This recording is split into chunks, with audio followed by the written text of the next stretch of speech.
Well,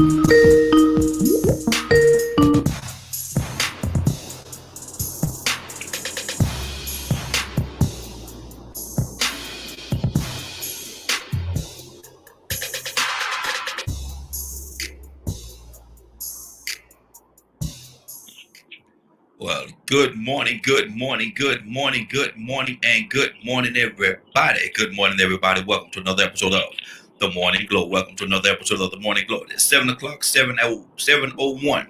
7:01, so I want to apologize for stealing 1 minute from you because you know we're supposed to be here at 7 o'clock in the morning. So I want to thank everybody for joining us. And more than that, thank you for allowing DKM Media Group and Associates to be a part of your morning. Good morning, Captain Leonard. How you doing this morning, sir? Morning. So how are you doing, Raheem? Hey, doing good, man. How was your day yesterday? It's all right, man. No need to complain. There you go. Hey, look here, ain't gonna do no good, and at the end of the day, you end up having a complaining party. People be complaining right along with you, boy, y'all. That's it. That's how the thing goes. We got a good topic we're gonna talk about this morning, man. We got a real good topic we're gonna talk about, and a lot of times people say, Leonard, even before we do that, let's do this right here, Leonard. I need to hear something from you. What do you say about your president, number 45, coming out the hospital early? Coming out the hospital early. He got out the hospital early. After being there for what, 3 days, 3 days, I think it was. Get out the hospital early. Not only did he get out the hospital early, he riding around in the motorcade. Don't have a mask on. Go to the White House. Come out on the balcony and take his mask off again. Man, does this man have any regard for anybody other than himself? Or not even himself, really, because he's jeopardizing himself by doing stuff like that. So, what do you say about him, man, and where he is, and the foolishness that he's doing? That's all it is to me. It's the foolishness that he does. I don't expect him to ever behave appropriately. Do we know how? I mean, it is the world according to him and how he wants to do things. That's his entire mindset. And he's the president. Exactly. And that's the sad part right there. To me, to be presidential is to set a precedence and to have a standard, man, set a certain standard. And he's not doing that, Leonard.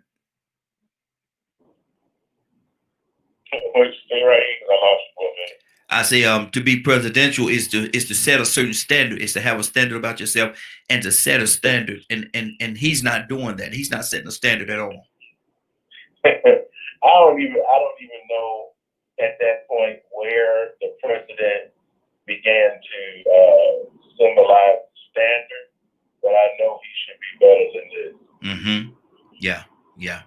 Absolutely. Yeah, this is quite inhumane, indecent, and wicked, in my opinion. And just to think, man, that's the president of the United States of America doing these ridiculous things, man. The president of the United States. No, worse than that is he had a lot of Christians believing him. Yeah. That's the real big part. Because a lot of them follow him to the end, man. A lot of them follow him to the very end. Without they find that end. Without a second thought. That's crazy. That's crazy to me, Leonard. That's absolutely crazy to me. How would Stephen A. Smith say it? That's absolutely asinine. How you say that thing? It's asinine. Or however you say that thing, man. He used that word a lot. But man, I don't understand it.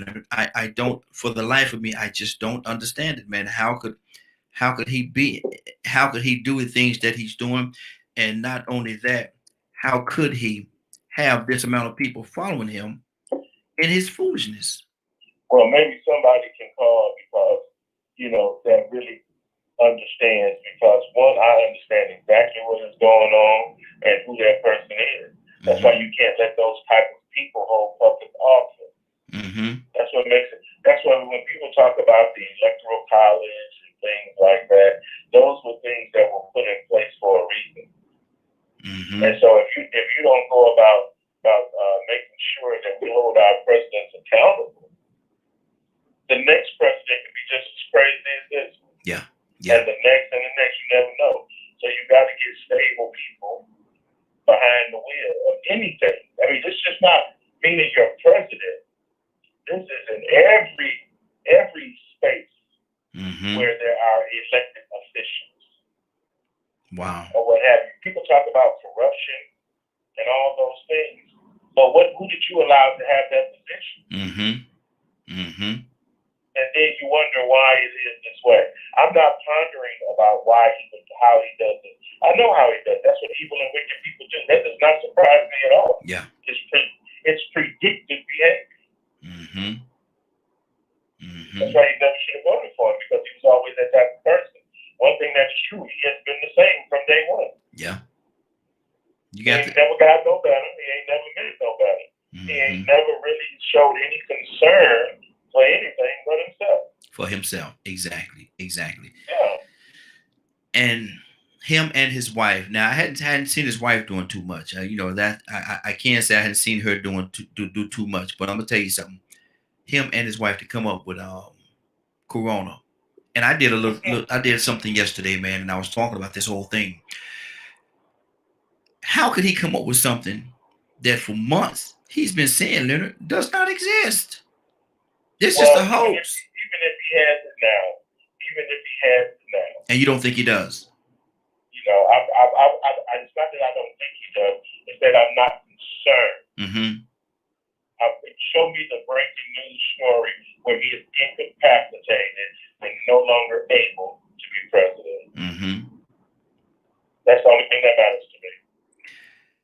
And one of the things that concerns me as well, Leonard, is this: how could he get up there and be so nonchalant about himself? Whereas he's talking about, don't worry about the coronavirus. Don't worry about it, man. We could beat this. Of course you can, because you have the best of the best. You have the best health care. You have a hospital right there in the White House. So even if you leave the hospital, you could go to a mini hospital in the White House, and they're going to continue to give you the best of everything that there is to offer, and at the expense of everybody else that you're supposed to be representing. The average Joe Leonard can't do that. Like I say, it comes with the job. That's why he wanted that job. He wanted that job to manipulate everything to his best interest. And that's what he's doing. He just so happened to, quote, get COVID, him and his family and all these other people, and all of a sudden now is running wild within the administration and all these types of things. So it's plagues do what plagues are supposed to do. Yeah, exactly.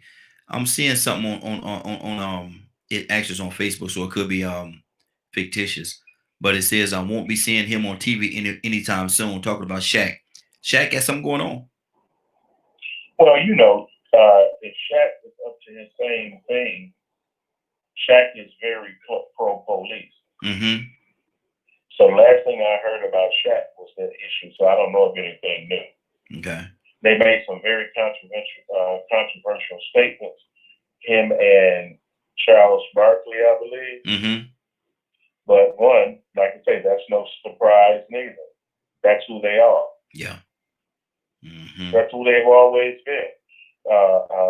Matter of fact, I believe that he's an honorary sheriff as well. He has the education to go behind. Yeah, he is. He's an honorary. Yeah. So he has his family is in law enforcement and everything. So yeah, Shaq is a great football player. Yeah, he laughs, joke, and have fun. But when you come down to it, Shaq will support horrible police officers simply because he is a part of that. Yeah, he's a part of that fraternity. Absolutely. Yeah. Absolutely. And they'll protect people that do wrong. And I honestly speaking, I did some things in Columbia, South Carolina, man, where I was actually working in law enforcement as well, and I saw firsthand, man. I don't talk about this a lot, but I saw firsthand and that's why I stopped. I saw firsthand some of the dirt that they do, man. How they get into office, and when they're writing their reports, it's not that one person that did the incidents to write in the report. It could be 5 or 6 different people in there, supervisors and all, telling you what to put on your report.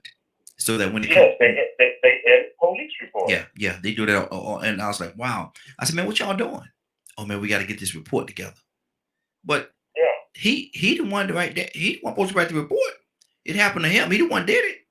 Yeah, but we got to make sure that if it come out or come on the news or something like that or anything happen that all the bases are covered.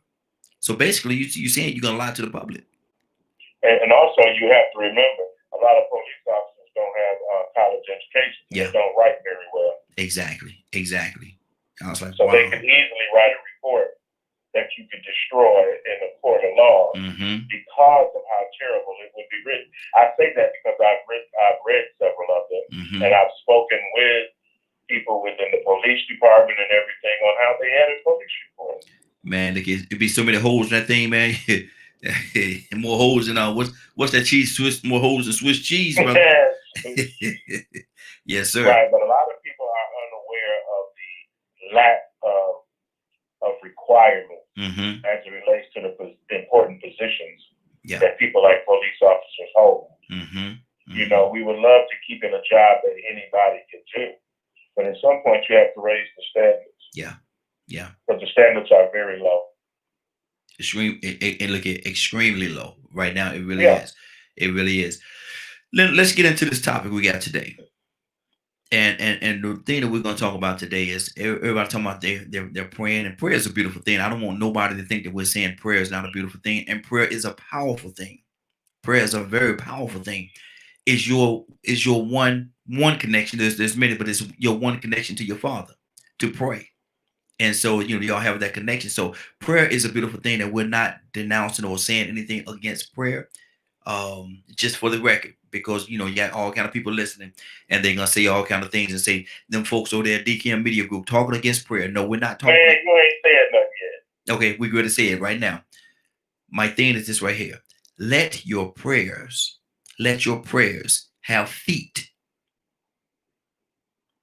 And when I put it out there, people talking about, I got a couple of inboxes and stuff. What you mean, let your prayers have feet? Well, this is what I mean. Prayers is beautiful, but somewhere I read was that prayer without works is dead.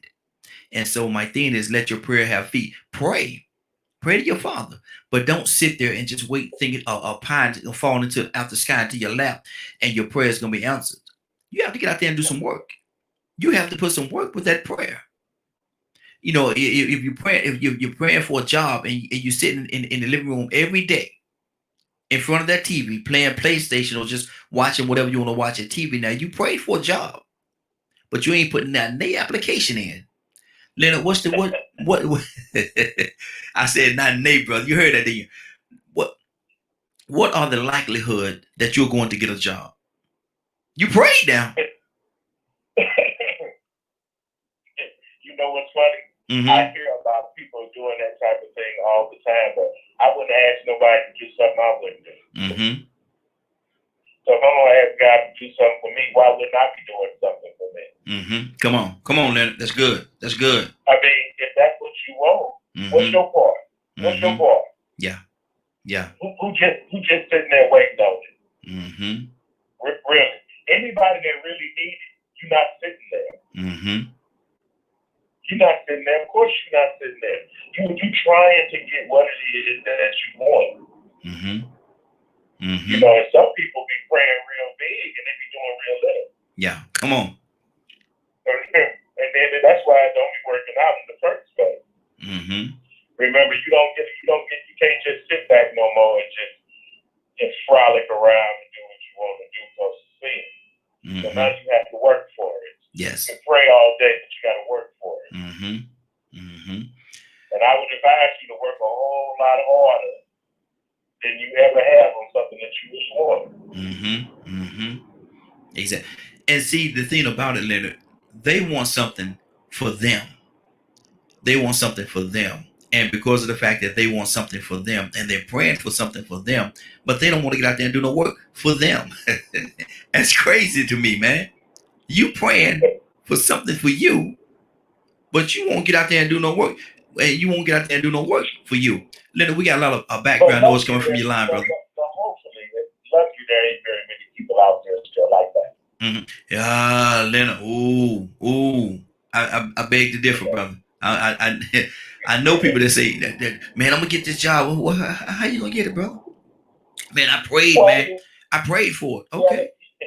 you can Okay. pray about it, like you said before. Just put in an application. Yeah. Yeah. Exactly. Are you qualified for the job? Mm-hmm. Mm-hmm. I mean, really, are you qualified for whatever it is that you want right now? Because you can pray for something and don't realize, yeah, I want to be a doctor, but guess what? You're gonna have to go to school. You pray all you want, you going to school. Exactly. Cause ain't nobody gonna put you in the operating room and you ain't went to Nate No, school. no, It's no, just ain't gonna happen, bro. ain't gonna happen. Ain't gonna happen. We got another caller. Caller, what's your name? Where you calling from?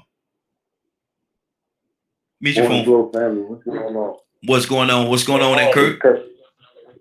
Hey, Leonard, Sound City, baby. mute your line for me, Leonard. Mute your line for me. Good deal. Kurt, we're talking about something. First, we start off with Leonard and I talking about, man, and Leonard on the road this morning. I gotta warn you, he's on the road. We're talking about your president, how he gonna get out the hospital 3 days after being there 3 days, 4 max. No mask, riding in a motorcade with no, they say he ain't had no mask on with the Secret Service and all this stuff. Get there on the balcony, come out in front of the people to address the people and take his mask off. Not only that, Kurt, he telling you don't worry about Corona. We can beat it. We can beat it. We can beat it. I got a handle. I've dealt with it firsthand. Well, yes, you have, because you have the best of the best of healthcare. Not only that, you got a hospital, a mini hospital in the White House. So if you need something, you could go there and get it. The average Joe, Kurt, don't have those options, and so their possibility of beating it is not the same as his. What is wrong with this man, Kurt? Man, you know, this,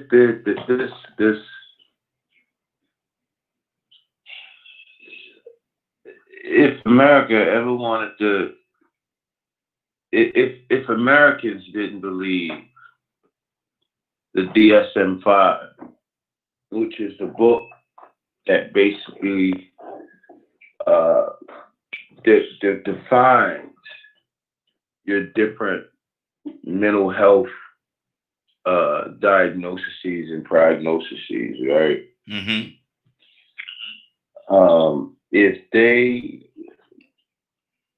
If America ever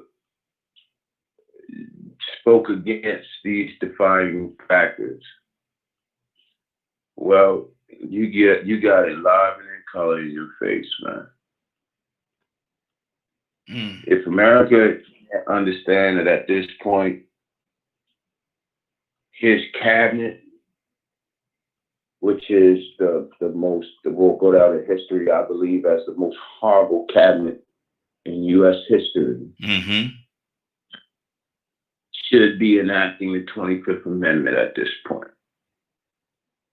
He has shown us time and time again that he is not the president of the United States of America. He is the president of the Trump family and the organization. Wow. Man, this guy is mentally and now physically unfit to govern and or set in the office of president. I watched him standing on that balcony and being a person who deals with pain all the time. There's certain things that happen that many of us don't even pay no attention to. But if you go back and watch that footage, you'll see him wincing as if there's a level of pain somewhere in his chest, in his thoracic column, that'll tell you, man, I'm in so much pain right now, but I'm trying to cover it up.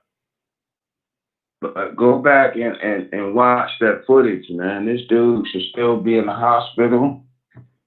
He should still, I don't even know, I guess that's why they say it takes special kind of people to be in government, because I don't even know how, I'm just speaking for me. When they would have gave me that assignment to drive that motorcade, to drive in that motorcade. Mm-hmm. No. Oh, I went straight to sick call. Mm-hmm. No, I'm not getting in there. I'm not getting in there with that dude because this dude is moving with reckless abandonment. Like this dude is he's too reckless to be the president of what we tend to call free world. Like Brian, I'm trying to find something to say about this dude. I think I done said it all, man. I told y'all he was a disaster from day one. I told y'all, if you go back and you play the tape back, I said my biggest problem with this dude is he is a national security risk. Yes. Mm-hmm. I said it. I said on your show. I even said it on NPR radio. I said it on C-SPAN radio. My biggest concern is this dude is a national security risk. And what's shameful is when people think about national security, they only look at it from international situation. National security is not only international, but it's national.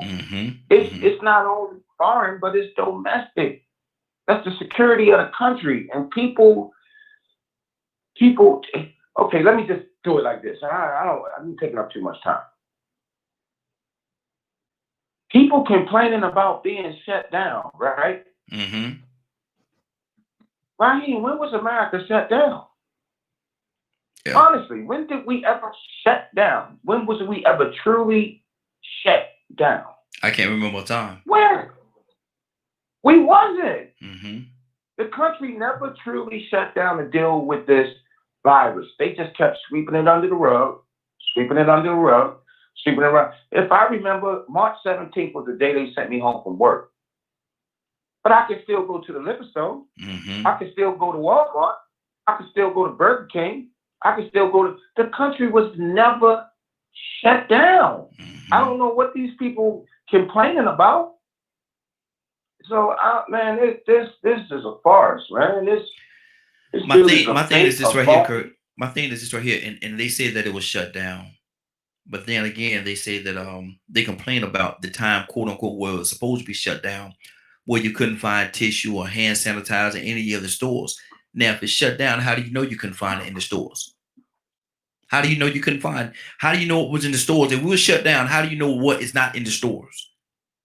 You know, because it wasn't shut down, so you was able and allowed to go to those places and find out that the shelves was about empty. They were about empty because everybody was buying everything up, and they had to be in that store to buy the stuff. And so that's just my thing. But the topic we got today, Curtis, I want to get to you with the topic as well.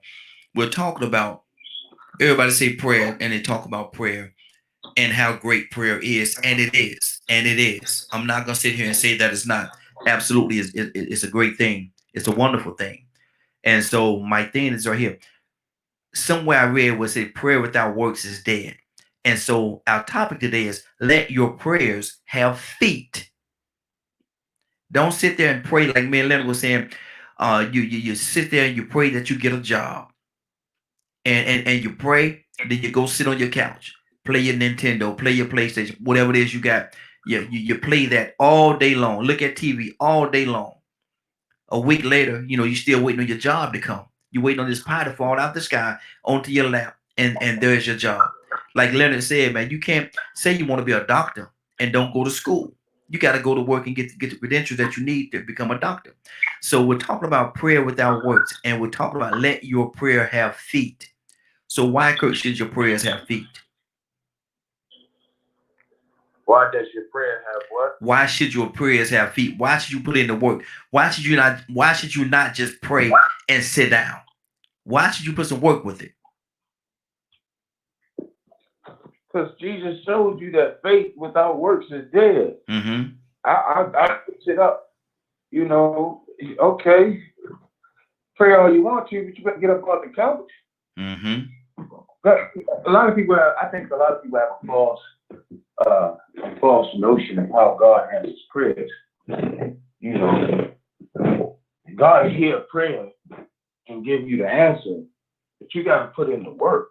You know, you can't pray for something, then go sit on the couch and wait for God to give it to you. That ain't how it works. You know, you got to go and seek. You got to go and acquire. You know what I mean? Like, I get it, but that's just people with a false sense of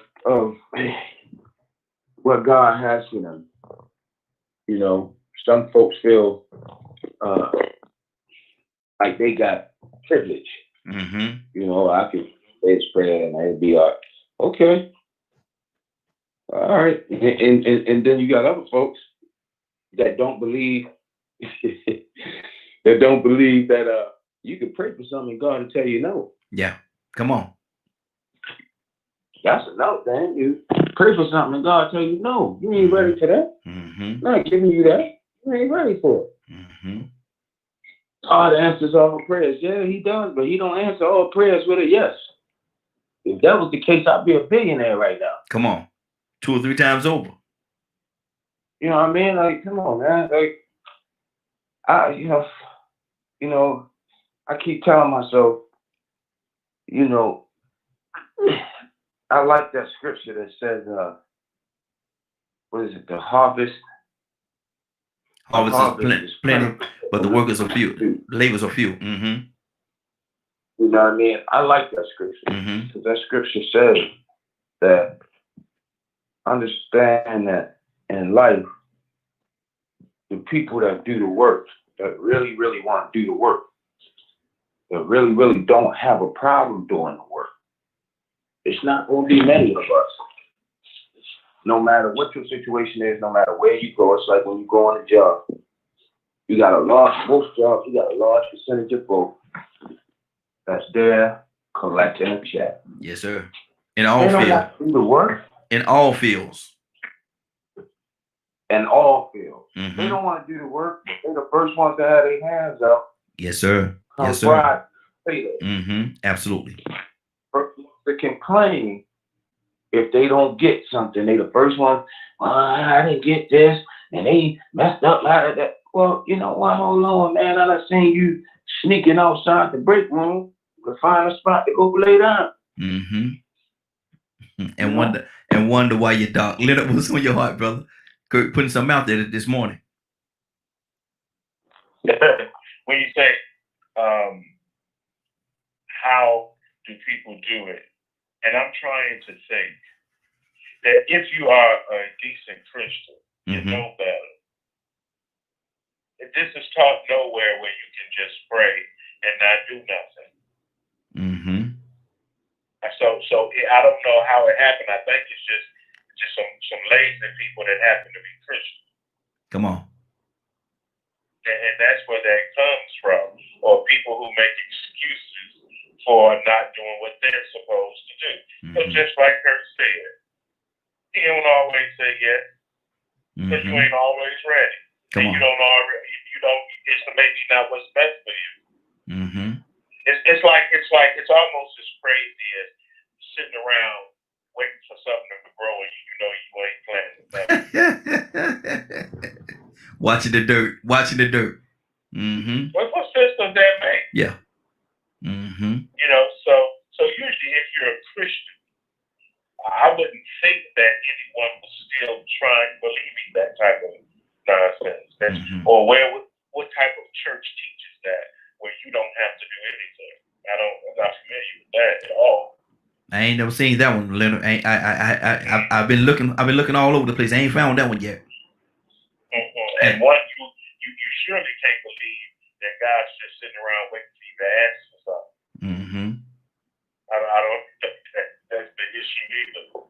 But I do know that if you earnestly seek Him and you believe that you can get something to come, He'll show you exactly what you need to do. He's not going to just be around here like a genie.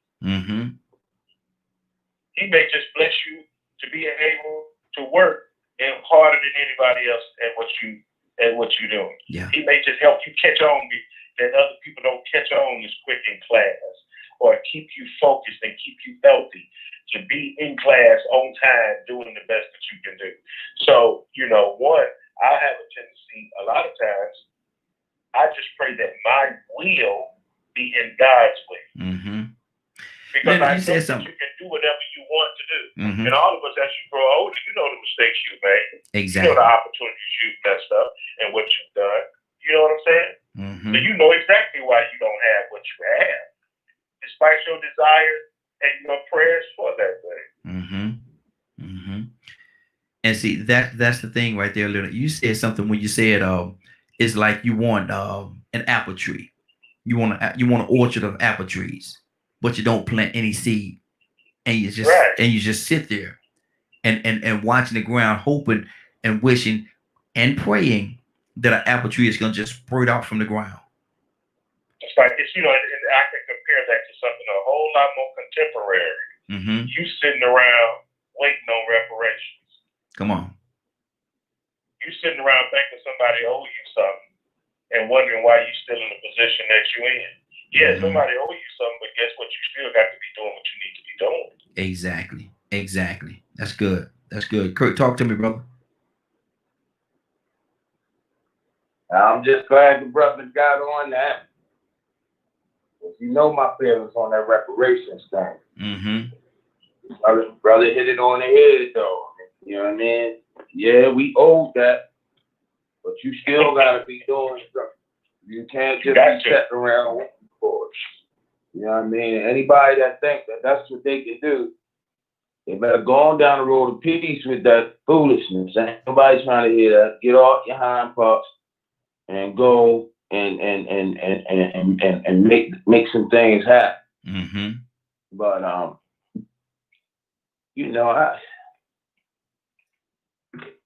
constantly in prayer, man. I pray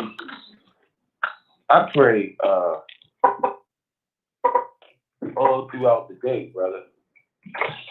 I don't just pray when I wake up. It don't seem like you stop to occur. I'll say that again.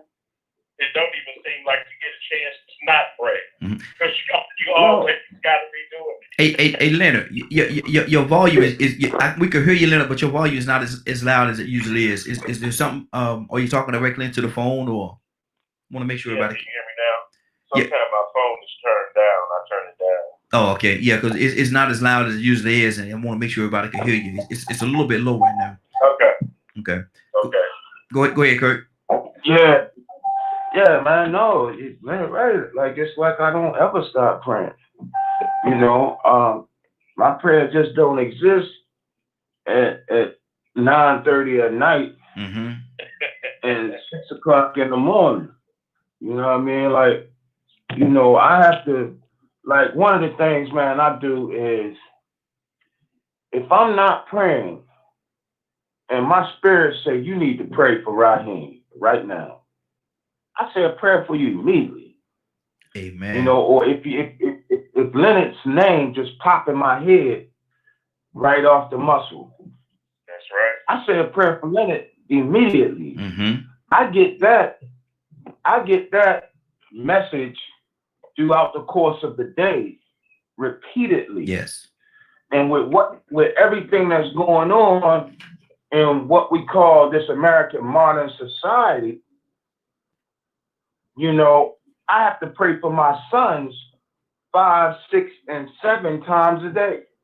Mm-hmm. Like I'll give you a prime example, Raheem. Yesterday, I was running, I was at work, running my lane or whatever. And it popped in my head, about all these school shootings, right? Uh-huh. And the first name that popped in my head was Cario. I immediately went into prayer. Yes. God, please, protect my son, even though he doing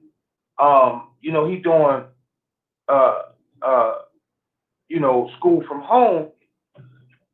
I couldn't help, but that wasn't even the issue to me. It's the fact that my son at some point will have to return. My son plays football, so at some point throughout the day, he has to report to the football field for practice.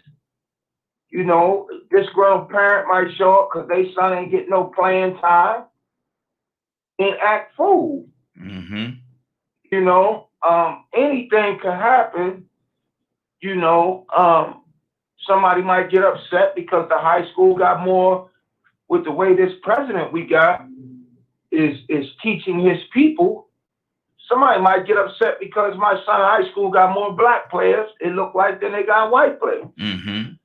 You know, anything can happen, man. And so I pray constantly. I've been wanting to ask you, and it just kept, you know, kind of slipping my mind, which is not a good thing, but I've been wanting to ask you to pray, to have prayer for Frank. Yeah. Because I ain't heard Frank in a week and a half, so I'm a little concerned. Like, you know, hey, yeah, I'm gonna call him today. Yeah. But you know, I ain't heard from the brother. I ain't, you know. So you know, me personally, man, I pray about everything, brother, and I pray for my dudes. And I'm a sinner. I don't mind saying. Listen, I'm gonna say this for the listeners right now. God's still working with me. Yes, sir. And it's because of prayer that He's choosing to work with me. So I pray for all my friends. My friends that's still in the street trying to figure out their way. My friends that's done figured out their way but living a life of fear, scared of losing their way. And my friends who are just pushing to gain a way. You know, I pray, man. I can pray for people, bro. Let me tell you something. I can pray for people riding down the street, man. God has given me the ability after all these years of behavior modification that I can almost look at a person and I can kind of tell you what's going on in their life. Or I can kind of get a feel for what space they in. Yeah. Right? Good deal. The other day, me and a welder, we was coming from a photo shoot right here. We pull up on this lady. And I just looked at her real quick right here. And I said, a welder, I said, baby, I said, I hope that I don't ever put you in that mindset right there. And she said, what you mean? What you mean, Puppy? I said, that lady right there is hurting. She's hurting for real. So, you know, we riding, and the lady just kind of stayed like right on the side of my car. So I didn't say no more about it because I didn't want to, you know, sometimes a welder can get discouraged by stuff like that. She get worried. But I'm looking, man, and I'm watching this lady slowly just break down. Just break down. And I said, wow, you know what I mean? I said, thank you, God. And then I just went into prayer. God, comfort this lady. In my mind, God, comfort this lady. You know what I mean? So exactly. Prayer is right now in America, prayer is needed for real, for real. Absolutely. Let me go to my phone lines. Got two callers on the line. Caller, what's your name? Where you calling from? Hey, this is Tina from Jonesboro. Good morning, Tina. How you doing? I'm good. How are you? I'm doing well. Tina, we got two things we talk about. We got a topic where we started off talking about your president, number 45, how he in a situation where as he first contracted something that he said did not exist and ended up being in the hospital for 3 days, came out early. He's still contagious, very contagious. And got out motorcade, riding the motorcade without a mask, got to the balcony of the White House and took his mask off again, tell everybody, made a post on Twitter or whatever you go, Instagram, wherever you go to, and talking about, don't worry, we got to handle this COVID. I know what it's all about now, blah, blah, blah. Well, it's easy for you to say that because you have the best of the best in healthcare. A lot of people don't have that. Not only that, you have a hospital, a mini hospital in the White House. So if something goes wrong with you, they shoot you right over there and do what they need to do and juice you up and let you go. Most people don't have that. So how insensitive is this man, Tina? I don't think he's insensitive. I think he just, sometimes you have to read between the lines. Maybe it don't exist. Point blank period. So you don't think he has it? I don't think it exists. What you mean, Corona? Yeah, I mean, sometimes you just have to see the bigger picture of what's going on, and we too concerned about the small things instead of seeing the bigger picture. Sometimes you have to see the bigger picture. I walk by faith every day, so I don't worry about no disease or no pandemic. So every day we wake up, something could happen. And that's where the prayer comes in at. So if you're worried about something happening to you every day, then you don't believe. You're not walking by faith. Okay. So I don't let it worry me. Okay. Especially not the president. I mean, you know, he's just a man. He's just a man in himself too. I mean, it's just his word is not bond. Or no one else's word is not bond. It's, you know, God is the final answer. You know what I mean? So it's like if you going by what somebody tell you, I do it because of my job. But at the end of the day, I'm like, I'm walking by faith every day for 50 years. I've been, you know, so if something's going to happen, it's going to happen. You can walk out your door and fall and trip and kill yourself. So it just, you just don't live by because a person told you that is out there. Oh, the boogeyman's out there. And then when are they going to say, okay, you ain't got to wear the mask no more? Who to say it's not still out there? So we just going by what someone says to us. So all I said, I don't think it exists. Okay. Now let's talk about the topic for today. Let your prayer, because you spoke on prayer. Let your prayer have feet. Let your prayers have feet. And what that means is this, you know, like Leonard said, if you pray for a garden, pray for a beautiful garden, but you don't plant any seeds. You don't put one seed in the ground, but you want a garden. How is that possible? I mean, it's a beautiful thing. It's a beautiful thing, and prayer is a powerful, powerful tool. But you have to put some works with that prayer. Because prayer without works is dead. So go ahead. Let your prayer have feet is what we're talking about today. What's on your heart? Absolutely. I wouldn't be nowhere where I'm at with my business, with my agency, with my family, with my peace of mind without prayer every day. And like the man that was on here earlier, I pray, you know, for my son as well. And every time I walk out the door, every time I get in my car, every time I'm on the street, you know, it's like I pray. I say a prayer every time I get in my car. I say a prayer for my son. He's 23 years old. So I say a prayer for him every time he walks out the door. That's all you can do. Because you just don't know. But I pray for the business that I have. Actually, the prayer that I had for my business was smaller than what it is now. You know what I mean? I prayed, okay, just be successful. But God had a bigger plan than that and made it even more so where I'm helping other people be successful. So, you definitely have to give your feet. You can pray all day, but you still have to walk in it as well. And you got to believe, and that's what I tell people all the time. A lot of time people talk, but they don't believe what they're talking about. Come on. So you have to. You got to believe what you're even want prayer for. You got to believe in it. That's good. That's good. You can't be in doubt. Yeah. Good deal. I think we have Christy. Christy, good morning. How you doing, sis? Good morning, Morning Glow family. Kirk, Leonard, everybody, good morning. Good morning to you. Good morning. Good morning, Chris. Good morning. Now, I was going to call Rico in, but I see we got him on the video side. Hey, good morning, Rico. Let me go back to Christy. Christy, first, let's talk about your president. Let's talk about your president and what he's doing and his total disregard for everybody outside of himself or his family. What is wrong with this guy? You know, to me, what do you expect from him? I mean, like, he's doing everything. I mean, he is who he is. And nothing surprises me anymore than what he does. He has a disregard for everyone, including himself. You know, now I'm not like the sister that was speaking before. I do know and believe that, you know, working here in the medical field and being around it, the coronavirus is very real. So many people have lost their lives behind it.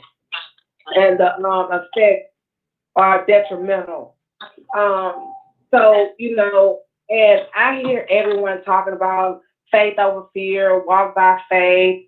But you know what? God give us common sense too. You know, I know if I touch a stove, I'm going to burn my hand. And if I burn my hand, then I need not touch the fire. That has nothing to do with faith. That has something to do with knowing that if I touch this fire, I'm going to burn my hand. That's going to happen. I don't care how much faith you have. I don't care how much you pray. If you touch that stove, your hand going to get burned. Period, point blank. So that's the same thing with this coronavirus to me. If you don't take precaution, same things with diabetes, same things with high blood pressure, same things with all the disease that ails our health. If we don't do the appropriate precaution, and even in healthcare, you got standard precautions, washing your hands. You have surgeons that have to wash their hands and have sterile stuff. Now, if you don't use sterile stuff and wash your hands, prayer, faith, everything, you're going to get an infection, period, point blank. Now, let me ask you this, so Christy. Let me ask you this, you know how I do. Let me ask you this question. You say if you touch that fire, you're gonna get burned. You touch that stove, you're gonna get burned, right? So explain to me how did Meshach, Weshach, and a man named Billy be in the fire all that time and not get burned? You know what? And I'm gonna tell you something. I know, and I'm just speaking on. I'm helping the babes in Christ believe, and I'm gonna tell you this. Yeah, Meshach, Abednego, and you know, yes. But you understand? I'm gonna tell you something. You better be prayed up and have your life in the right position to be able to go through that. That was something they went through. Just like when Daniel the lion den, right here, you gonna go into the lion den? My faith gotta be on point. My faith gotta be on point to go in there. So that's what I'm saying. Yes, faith over fear. But I mean, if the one thing it says in the Bible, and I want everybody to understand this. When Jesus was fasting 40 days and 40 nights, and Satan told him to throw himself off the cliff because the angel's going to catch him, Jesus said, you know what, basically, I'm going to sum it up. He was like, you know what, I'm not supposed to tell my God, I'm not supposed to put myself in danger, and because I know God is going to heal me or help me. That's the same thing that now Daniel and Meshach and all, when they went through that, they didn't put themselves in there. They were standing on the word of God. They were standing for injustice. They were standing against those that were speaking against God, throwing them in there because they believed in God and they had faith and they were praying, and so they were being martyred. So God protects them. So you not wearing a mask, you're not a martyr. You're not wearing a mask, or you believing that whatever you holding true. You know, we have to have common sense sometimes. In it, yes, God can protect us and heal us, even from the things that we, like I told you yesterday, deliver me from myself because I constantly hurt myself. You know, I want God to deliver me from my mistakes and the things that I do that I know are wrong. You know, just like if I go out here and commit fornication, I get an STD, oh, God, help me. Or, Lord, I don't want to be pregnant. You know, we always say a prayer after we've done something wrong to ask God to heal us. And God is so faithful and merciful and has grace that he does. But we're not supposed to take his grace and mercy for granted. In other words, like the president, he know he's infected. So now he infected the guy that was in the helicopter. He infected whoever that came behind him on the White House. So he infected a lot of people. So with that, just like the cold and the flu, when you infect others, you affect a lot.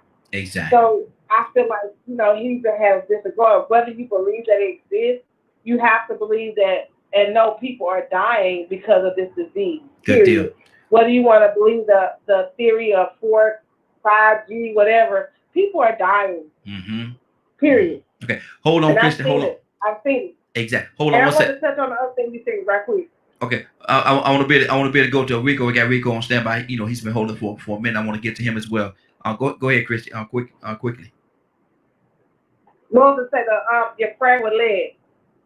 In the Bible it says, faith without works is dead. You can pray all day long and don't put any work behind it, and it's not going to go anywhere. And your prayer life when you're praying and you're asking God for things, you have to make sure your life is lining up to where He can answer those prayers. He does hear sinner's prayer, but a lot of times we put ourselves in positions where we don't listen, or we don't have that quiet time to listen to what God is trying to tell us to do in order to get the breakthrough that we need. So yeah, you have to put work behind everything, because faith without works is dead. A prayer life without works is dead. We have to put something behind it. Just like the example Leonard said, if I want a garden, I can pray all day long. But if I don't get out there and plow and plant them seeds, then ain't nothing gonna come up. You reap what you sow. And that's one thing, and you know that by the parable of the sower. Yeah. If you don't know about the parable of the sower, read it. It's about where he laid seeds in different grounds and how the ground itself terminated the growth of what the seeds. Yeah. So you have to make sure you're sowing in fertile ground. Good deal. Everybody mute your line. We got a little background noise coming from somebody's line. Ready to go to Rico. Rico, what's on your heart, brother? Everybody mute your line for me. Hey, I'm gonna be short because I think the trash truck coming over the hill. I'm fixing to get ready to go down here and work these polls. Work the election polls for the runoff. When you were saying that about Trump, to me, I think it's perfect timing, perfect marketing for a vaccine. I think a lot of people, I ain't gonna say a lot of people, I don't know why I'm hooked on that little phrase right there. But most of us are listening to the news and we're still skipping over some details like a new wonder drug. I mean, there's been so many times in the past few decades I've heard media come out and say this about a new wonder drug not available to the public. That was a key phrase I heard yesterday. A new drug, a treatment not available to the general population. And then I think about the fact that there's been no billionaires infected or died, or you heard of nobody in these elite classes is 1% that had problems with COVID for real, right? So now here it is, election time. Somebody's numbers are down by double digits, and they fixing to be Superman and stand on the balcony infected with the coronavirus, and the first person to try out this new wonder drug. How heroic.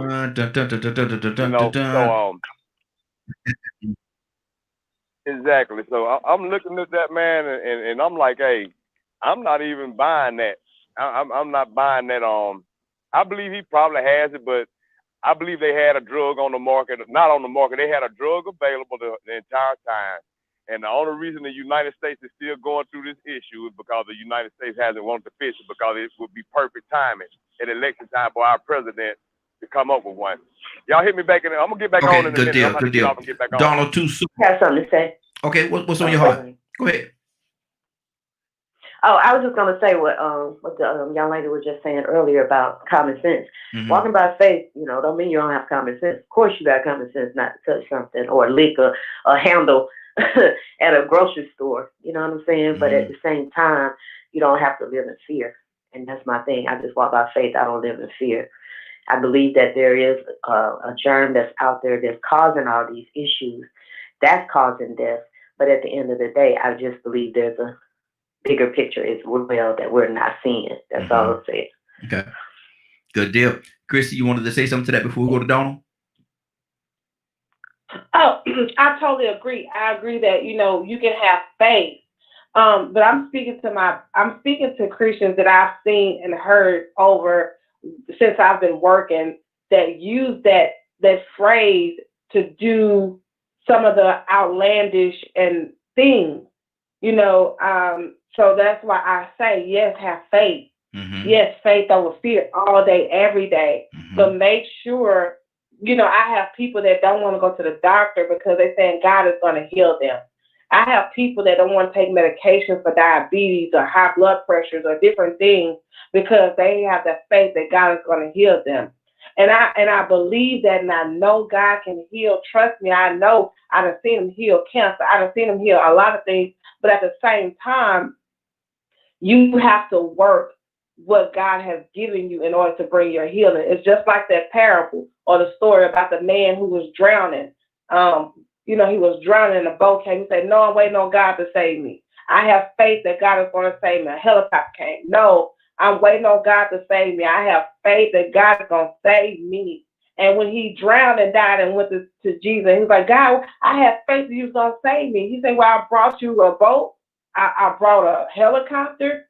You turned them down. Mm-hmm. So a lot of times we miss out on the blessings and what God has for us because we're looking for a miraculous miracle, the big old sparks, the fireworks, Mm-hmm. all these things that we're looking for when it's just something as simple as, hey, you need to take this medicine to control your diabetes so you won't go blind. Mm-hmm. Or, you know, maybe you need to lose a little weight so diabetes will go away.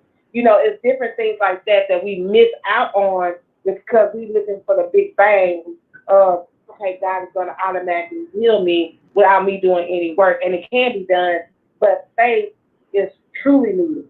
Mm-hmm. And I believe that. But I do believe in taking conscious steps. Yes, sir, Kurt. Go ahead. Hey, Raheem. Yes, sir. Hey, you know what? I want to take what the young lady said and expand on it because what we have been going through over the last probably 20 years, especially since 911, so that would be roughly almost close to 20 years. We have been going through actual play out of continuous sound bites, all right? And I've been hearing since 9/11, we cannot live our lives in fear. We cannot live our lives in fear. So as a behavioral therapist, sometimes words can tell you, it's always, we can't live in fear, and it's left right there. So if I say, Raheem, we can't live in fear, what is the last you heard? Fear. Fear, right? Mm-hmm. So in terms of fear, when I say the word fear, what does that make your mind and your body do? Cringe. It makes you look for the boogeyman or look for something to harm you, right? It makes you feel constricted and or restricted, correct? Mm-hmm. Nobody ever finishes, or I've never heard anyone say, we cannot live in fear, but we must live in a conscious awareness. Mm-hmm. You understand what I'm saying? Yeah. So you have people, one of the things I notice is that, and I notice this a lot, especially in Christianity, is you have people, folks out here, who will say certain things and they'll end with these words that, and it's not to say that the young lady is doing this. I'm not, please don't misunderstand me. But you have certain words that are stated and they're left right there. Mm-hmm. The mom is, oh, I have to defend against fear. You forget all about the awareness part. So in your defense against fear, or your rebellion against fear, you have a group of people who are unlike this young lady who says, look, I'm not going to live my life in fear, but I'm going to acknowledge that it's out here and I'm going to follow my precautions. But you have people who live in a rebellious state that just take, we can't live in fear, and just recklessly do things that go against what safety precautions or what secondary protocols is available. You know what I mean? Mm-hmm. So I just wanted to interject. My spirit was just like, okay, Kurt, break that thing down, because I'm not living in fear, but I'm living in a constant state of awareness. You know, Mm-hmm. with me and my ex-wife and I, we had to really go into prayer about this whole football season, because we was not going to let Cario play. Mm-hmm. Mainly not out of fear, but out of the awareness that, you know, okay, our son could possibly contract this coronavirus. And we wasn't even thinking about him actually contracting the virus as much. You know what we was thinking about, Raheem? What's that? Is the aftermath. Mm. I heard a lady yesterday, bro, she called in, you know how C-SPAN do that morning, that from 7 to 10. And a lady called in who was a very successful African-American female. The lady, yeah, she contracted COVID twice. She lived through it twice. She said what bothers her is that people are so busy being rebellious against the COVID that people are not living in awareness states. People not thinking about the aftermath. So the guy asked her, he said, well, what do you mean? And she said, listen, I have never had scar tissue in my liver. I've never had scar tissue on my lungs. She said, I'm on my way this morning to see my cardiologist because they want to see if I have scar tissue on my heart. So people are not even thinking about what's going to happen after contraction. And let's say you live through it and you heal. So I just want to I just want to expand on that. Look, we don't have to live in fear. Absolutely correct. We have to live in fear, but live in a constant state of awareness. Yeah. That this thing is real, man. Absolutely. Absolutely. Let me go to Donna. I've been trying to get to Donna for a minute. Donna, what's on your heart this morning, sir? Hey, good morning. Good morning, sir. Diesel! You know what, man? Look here. What Big Curtis just said, and somebody else said, and the young lady said it earlier. I've been washing my hands. I've been washing my hands for years. People are nasty. Have you ever seen somebody go to the bathroom and just walk right out? And so it don't take prayer to be watched, or I guess it does. It's just part of it. I don't wait till I get in trouble to pray. Come on. When the sun is shining and I got a pocket full of money, it's time to pray. And somebody trying to get something. Yeah. There's always an enemy. There's always trouble coming. Man that is born of a woman is of a few days and full of trouble. I'm not going to jump off the bridge just because you say, oh, you're going to be all right. See, like it was said earlier, they kept it Jesus. They jumped. Trying to see if he's crazy. He's not crazy. He's just telling you. I mean, you know, he's just showing you that you can obey God. Yes. Why would I get to a point where I'm trying to get strength from it, and here the enemy comes and say, "Oh, I know who." Really, if you be the Christ, that's when he starts off with. You know who you are. So he said, "Oh, if you're a Christian, you're supposed to be a Christian. Whatever. Get out of my face with that stuff." And so you, man, where Cassandra at? I need her voice. I need that conversation. Might have to reach out to the because sisters. people. Yeah, I need some. Hey, Raheem. Yes, sir. Raheem, I meant to tell you too, brother. Dr. Linda Kershaw of the Benedict College Concert Choir. You're familiar with her. Her mom's passed. I meant to tell you that yesterday. But Mama Kershaw passed, man. Wow. You know, that's a mover and shaker. Yes. You know, that was a mover and shaker in the state of South Carolina.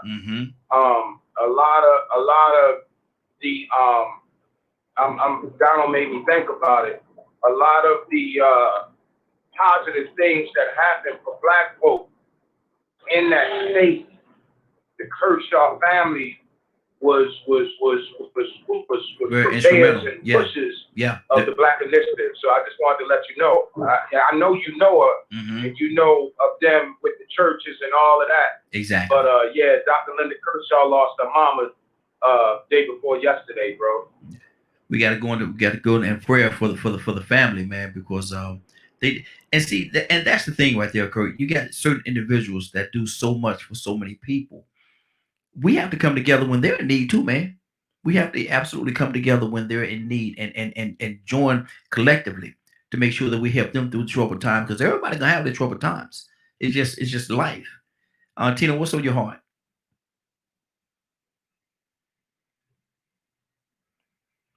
Tina, you there? I am. I'm sorry. I'm in my car now. Okay. I'm sorry. But that's true though, because I help a lot of people, and sometimes I get in my way, Mm-hmm. and then talk. Mm-hmm. So I talk to God. That's when I put my prayers up and get some answers. Mm-hmm. But you're right. You help a lot of people, and it's very rare that people are there for you. Exactly. Because they feel have it all together, Mm-hmm. and that's not the case.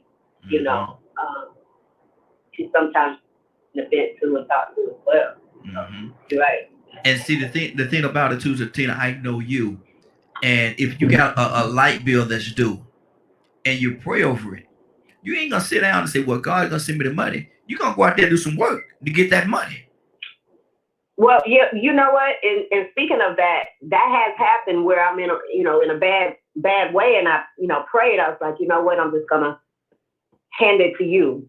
Mm-hmm. God, I'm gonna hand it to you, and whatever, and see what happens. You know what I mean? And the next couple of days, somebody will say, "Oh, I want to join," and that's money, or a check to come in the mail, like, "Oh, we forgot to pay you." You know what I'm saying? So it works. Mm-hmm. I can attest to that prayer works. It's not to say, God, give me $3,000 in my hand, but he gives you a way to either make it or something shows up to get you out of that state. But you can't worry and believe at the same time. You just can't do it. So once I let it go and hand it over to God, it was like, oh, 2 days later, a check in the mail. 2 days later, somebody want to join. So some money come in your pocket for you to take care of that bill that you was, about to worry about. Or a lot of times, Tina, what he do, and we got another caller. We're gonna go to the call in just 1 second. But a lot of times, what he'll do, he'll pull somebody in your spirit. Somebody you maybe hadn't talked to or heard from in a long time. He'll pour that person into your spirit, and when he pour that person into your spirit, he can say, "Go over there and talk to Joshua." And you go over to say, "Hey," or you call Joshua on the phone, and Josh, hey, you know what? You loaned me $200. You remember you loaned me that $200? I've been trying to find you to give you that $200 back. I've been holding on to it. And how can I get this $200 to you? Because I've been holding on to this money because you loaned it to me, and you probably forgot about it. Yes. And there you go. Yeah. There you go. That is so true. I checked the email one time, and there was a lady in there. It was like, you know what? I've been trying to get you to join. Yep. Where do I send the money? I was like, wow. You know what I mean? So there you go. You're absolutely right. There you go. Mute your line for me. We're going to go to my other caller. Caller, what's your name? Where you calling from? Good morning, everyone. This is Annie from Mississippi. Good morning, young lady. How you doing this morning? I'm doing fine. How are you? Hey, doing good. We're talking about two things this morning, but we got a topic. We got a side note as well. And the side note is your president. How in the world he gonna do the things that he's been doing? Go get corona, something that he said don't exist. Get corona. Come out after 3 days, infecting people because he's still a spreader. He's still spreading. He still has it. Go to the White House, go on the balcony, take off his mask, and tell everybody, "Don't worry about corona. We got this." How can you say that when you have the best of the best healthcare, but not everybody have that? Annie, what do you say to that? What is wrong with your president? What's wrong with him? Raheem, we have already established a long time ago that he was not stable. But I'm at the point now where I'm looking past him. I'm looking at the people who follow him. I'm looking at his diehard supporters. I'm looking at Senate. I'm looking at Congress, the ones who have the ability to stop him but refuse to. Because it makes no sense. It's very scary to me, and it should be to everybody, that there should come a time in our lives where we should put country over party. But we're so busy, Democrats are against Republicans, but anytime you got a president that's unstable, it should worry everybody. This man going to the hospital, some say he had it, some say he don't. I believe he got it, and I believe, and even had a doctor to lie for him. This doctor he has sworn, to do right by people and save people, and here you are lying for this man. Our country have lost their values and their morals, and it's really sad that we are here. After all we have done to build the country back up and to unite people, here comes Satan. Here comes the Antichrist, and he's having his way, and he goes into a hospital room, and he makes people drive him around. Here you are sitting not even 2 feet from another person when the doctors have already said you have a severe case of coronavirus. And it's very sad. If no one would stand up to him and tell him, you know what, you wrong and you got to go. I am convinced that these people would rather have a person over them that's unstable than have a black person or a Democrat over them.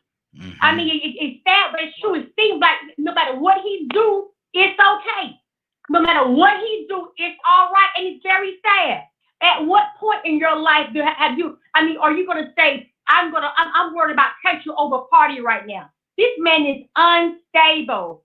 He's very unstable. In the hospital 3 days, you back out of the hospital, riding in a chopper, getting dropped off, taking the mask off. This man is really mentally unglued. He really is. And if a person still following him, it says a lot about them as well. Yeah, exactly.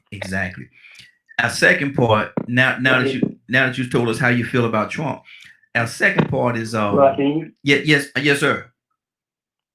Why you didn't ask me what I thought about your president? Oh, well, I'm sorry, sir. What you think about him?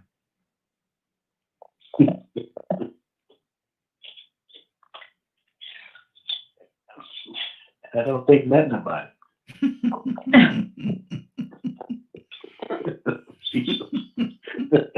I'm like Anna. My concern is those that follow him. Don't you feel like you're in a ditch? I'm not saying that you're following him. Yeah. Because whoever he's leading is in the ditch. Yes, sir. Because nobody else. Everybody's supposed to be quarantined for 14 days, right? What happened? What happened with this guy? If you are 3 days, hospital 3 days he's out. Yeah. Or he's resurrected. Anyway, if you're in the hospital, who does that?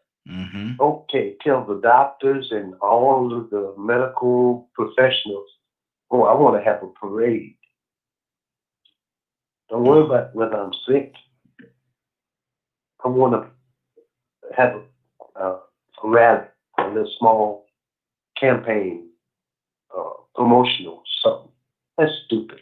You're stupid. You're just stupid. And my concern is for those that follow and ready to vote for him again. I can't call you stupid, but you're not wise. So basically you're saying they're on the other side of smart. The elevator cable has broken. Let me go back. Yeah, exactly. Let me go back to Annie. Annie, we're talking about let your prayer have feet. And Leonard gave us a perfect scenario. He said, how could you want a garden? How could you want a garden but not plant any seed and expect your garden to grow? So my thing is this right here. Let your prayer have feet. Don't just say I'm gonna pray and I'm gonna sit in front of my TV. I need a job. I'm gonna pray. I'm gonna go sit in front of my TV, play my games, and watch my favorite shows because the job is coming. The job is coming because I prayed for this job. Now I ain't placed no application. I don't need to do no application. I prayed. My prayer is my application, and watch this job come. Gray hair gonna set in while you're waiting on that job to come. and you ain't placed no application. So, Anna, what do you say about let your prayer have feet? You know, anytime we pray, you know, it's not just that we're going to pray and God's going to, you know, move right, you know, and do everything for us. Mm-hmm. We got to put our hands on something. Yes. You got to put your hands to the plow. Mm-hmm. You can't just say, you know, I love the Lord and the Bible says I pray, you know, this is going to happen. You got to put your hand on something. Anytime you want God to do something, you got to make a move first. Mm-hmm. If you want God to meet you there and to breathe on it and to make miracles, you know, happen in your life and do things in your life, you got to make a move first. When you make a move first, then all of a sudden God will show up and he'll breathe on it. But God told me a long time ago, you got to pray, but you also have got to get up. You can't just pray and sit down. You have to pray and get up and do something. Rise up from where you are and put your hand on it and let God do his part. But you got the first do your part. You know, like I said, rise up, get up, put your hand on the plow. Your hand not on it, you know what? Put your hand on it. And once you put your hand on it, God said, I'll breathe on for you. And God will always allow increase to come. So we got to first get up. Exactly. Now, Leonard, I believe she meant that. I believe she meant that, Leonard. What you say? Man, I agree with her wholeheartedly. Mm-hmm. And, you know, that's what I pray for more than anything. I pray for the direction and the discipline to get what it is that I want done. Mm-hmm. I pray that God blesses it, but that God strengthens me to accomplish it. He ain't got to sit around snapping his fingers for you. That's not his job. Mm-hmm. Mm-hmm. That's not why he created you. God created you so independent and so able to be able to do what you've done. Like Miss Annie was just saying. Mm-hmm. She has the strength enough behind her prayer to believe God gonna fill in them places where she lacks or where she's weak at, because she's gonna be giving it all she got. Mm-hmm. And that's all you can really, that's what you should ask God for, is to bless all that you can possibly do. Mm-hmm. Because like there's some things that when you do the best you can, you like, Lord, it's in your hands. Yes. I've done all that I can do. Mm-hmm. And this is how you watch God work. Mm-hmm. When you watch his work, it is amazing because you know that you ain't done nothing. What's the young lady who was speaking before about how she has faith in her prayers and things of that nature? And it seems as if God has even blessed her more abundantly than her prayer even, you know, talked about. Mm-hmm. You know, she didn't, or she may have seen how God blessed her, but it is the righteousness. Mm-hmm. It's the faith that God will push it that extra step that gets you there. Mm-hmm. You can't, like you said, we were talking before. I don't know nobody get it without hard work, that appreciate it, that keep it. Mm-hmm. That's right. Come on, Leonard. I mean, my grandfather, one of his things to do was he had gardens. And even when he was in the city, he had another lot that was a garden. Mm-hmm. And he sat in this garden all day. Mm-hmm. I mean, dude, that's what my granddaddy did. Mm-hmm. Because he was so insistent on keeping his hand on the plow. Yes, sir. Yes, See, sir. that work don't get done unless you go out there. Mm-hmm. That man lived at 90 years old, and it took us the last few years just to convince him to use an electric plow. You understand? Mm-hmm. Because he was so used to, because he was always been blessed by what his hands have done. Yes. Yes. So he knows no matter what, if I want it to grow, I got to tend to it. Mm-hmm. Now, I can't control that sun or this rain. I water it a little bit, but I still got to have the sun and the rain. Leonard, I got a crazy question that's off center, and I'm gonna go to Christy after I ask you this question. But I'm trying to word this thing right, because this is a touchy little question here. But what is more evil, the mind or the hands? They work together. The mind controls the hand. I don't care what nobody tell you. Somebody get there and they say, you know, I'm gonna tell you, it's so funny because women say it a lot, and my mother used to say it. Before I knew it, I had done A, B, C, or D. Before I knew it. Yep. I heard that. Knowing what you knew you was gonna do. Absolutely. You didn't take the time to intervene to stop it from happening, Or like folks that do all kind of dance, and then you ask them what happened, and they don't blacked out, but they don't did all this dance. Exactly. I was looking. You know, I walked in the room. I walked in the room with my wife. I think it was night before last, and she was looking at the that after show with Andy that do all the housewives, and and there was a girl on there. I was like, who was that right there? She said, oh, that. She told me who. I can't remember what her name was. Say she got into a fight on Housewives of Potomac. She got into something last year. She needed to be off the show, and now she fought somebody. But she said that she blacked out and she didn't know what happened before she knew it.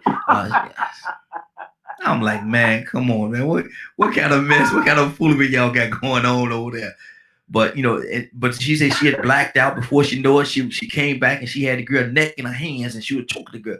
Okay, yeah. All right, that's how that happened. You know, and at the end of the day, you know, it may be harsh to some people, but if you're trying to get it done, if you're trying to change something, the first thing you got to do is admit that what you're doing just ain't meeting a standard. It ain't helping you. It's causing you problems. Exactly. So people have a hard time admitting that. And I sit with you, and then you say, oh, this is the most uncaring individual in the world. No, you didn't come to me to sympathize. You came for me to help you get it right. So I have to help you get it right. And what I can't do is buy in to the mindset that got you where you're at right now. Exactly. Christy, what's on your heart, man? There's so much we're putting out there. Prayer without works is dead. You got to put some work in. You got to do something. You can't just sit here, talk about you're hungry with a refrigerator full of food and you don't want to go in the kitchen and cook it. You know, you got to do some. You're praying for a meal, but the food is in the refrigerator. The stove is there. Everything you need is there. But I almost went to speaking in tongues when you said that. Go ahead, Rodney. Good God. You know, look, I'm so he don't know. Look, my body is tired. My feet is tired. I'm so hungry, but I just don't have enough energy. So I can you ain't hungry. You ain't hungry. And defrost that meat now. And cook that meat. Come on now. I just want to sit on the top and let well, I don't want to roll that dough. Say it again. I don't want to grill that meat. No, you don't. I want somebody to do it for me. Well. I want to sit there.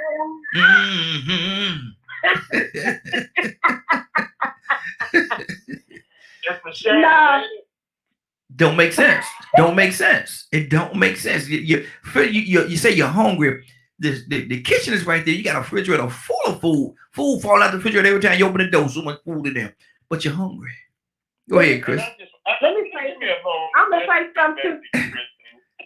Hey, Leonard want to step. Leonard want to step in for a second, Chris. I don't know if you want to let him step in on you. I'm gonna let Christy go. Go ahead, Chris.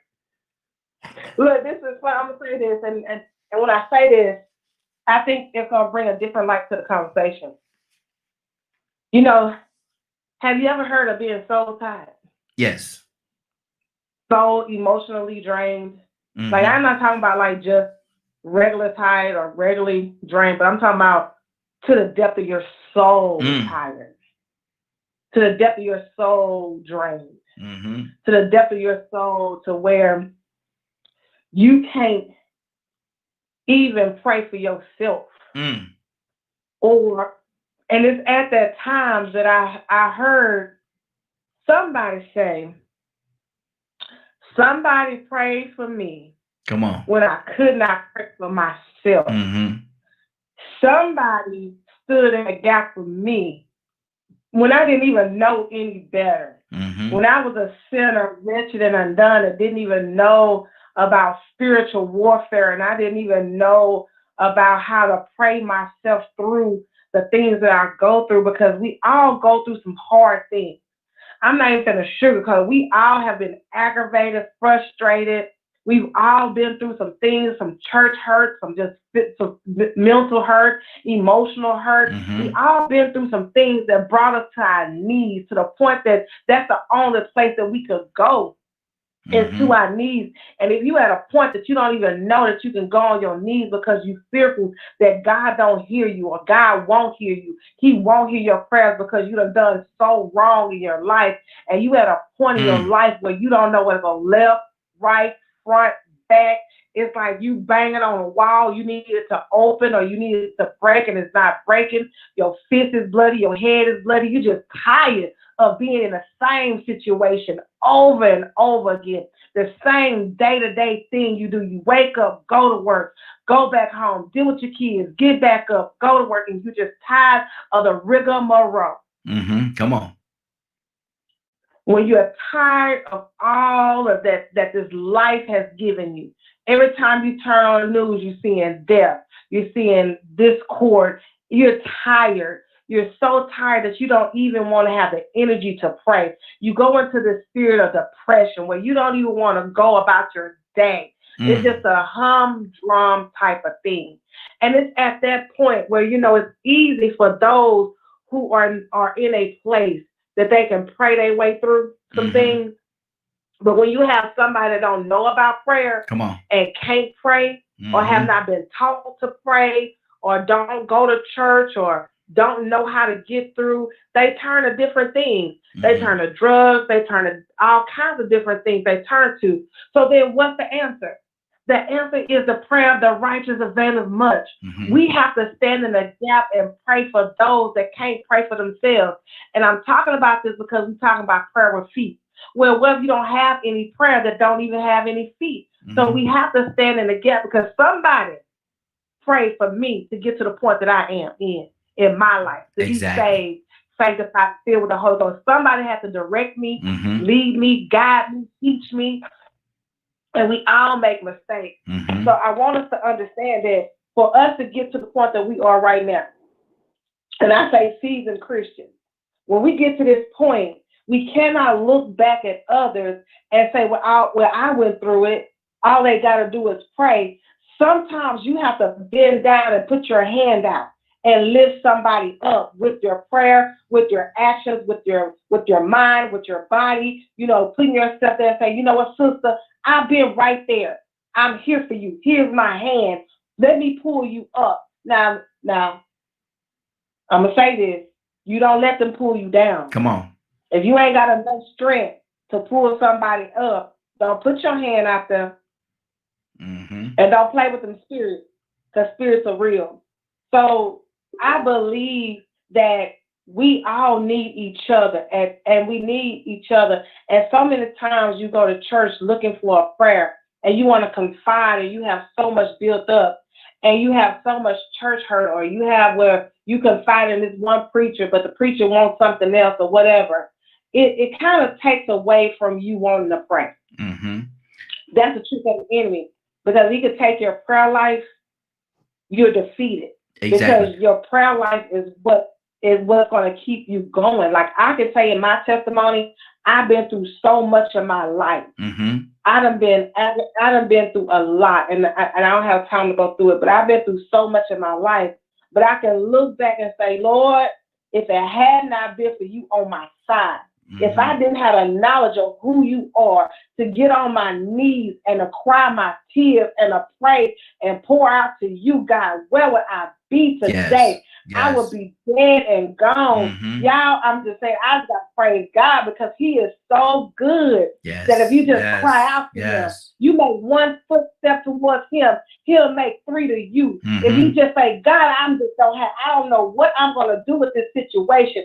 Just like the sister was saying, I done been in situations where I ain't have no light bill money. I ain't have no place to stay. But at the same time, I say, God, I need you. And at the moment that you just pour out your all and quit trying to figure it out, he done already laid the foundation and plan.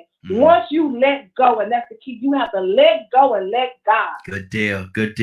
Let me go. I know and Tina. That's the prayer life that we need. Okay, Christy, don't you go nowhere. You hold on for 1 second. Now, I know Tina got to get ready to get out of here for a second. I think she's at work now. But Tina, what's on your heart before you go? Anything on your heart? Okay. Yeah, real quick. The mind question you was asking, mind over hand, I think the question was. I'm saying that I think the mind is more powerful because the mind is the worst place you can be in your head sometimes. And it controls what you do with your hands. So I think that, you know, people sit down and when you're in a dark room, especially with quarantine going on right now, people are really sitting around, really focusing on their, problems and issues and feelings and people and, you know, nobody around. And I think your mind plays tricks on you and it makes you do other things that you wouldn't, you know, probably normally would do because you're so in a bad place. Like you were just saying, you think that, and sometimes a lot of times you think you are by yourself.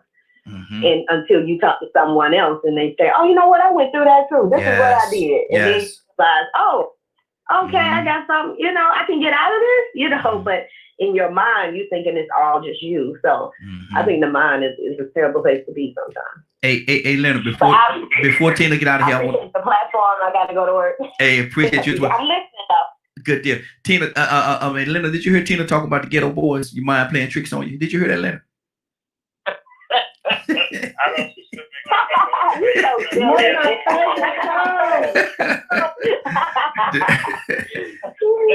That night I sit in the corner, my mind playing tricks on me. Oh, Donald, 2 songs. What's on your heart, brother?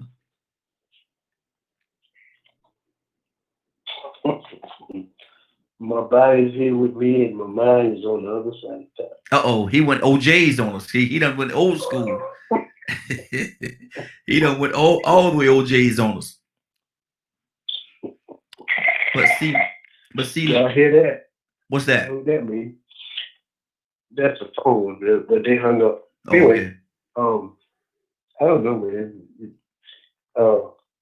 When I looked at the subject title of what we talking about today, I thought about knock-kneed and bull-legged people. And some people have crutches. And some people walk around with peg legs. And they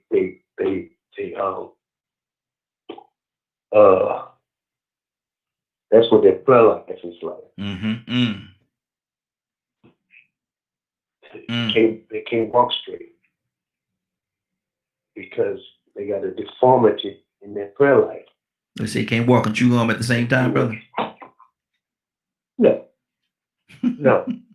They're good when everything's good, but they fall apart. And I had to watch myself, especially, matter of fact, this weekend. I had to wrestle, and the only person I was wrestling with was me.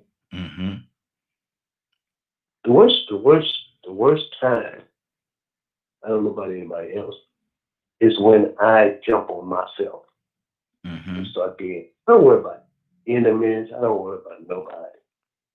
I don't worry about dumb truck. I'm just calling them. I'm sorry. I don't mean no disrespect to them. You call him dumb Trump? Nobody's yeah, that's real. The office is respectable, but he's not a respectable person. I'm sorry. And so shame on him, man. Exactly. Shame on him. Exactly. Because all that prayer you've been doing for all these years, you put your hands in the hands of truth. I wonder sometimes. It just don't make no sense whatsoever. Don't make no sense at all. To conduct yourself like that, and then those that are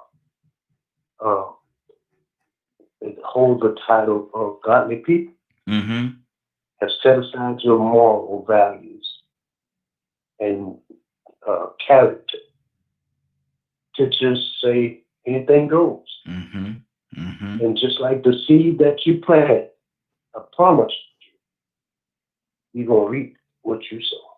Exactly. You know what? We're talking about prayer, and I'm gonna go to Rico with this. We're talking about prayer, and growing up, I used to do some crazy stuff growing up, man. I used to do some crazy things, and but I know she's gone home to glory now.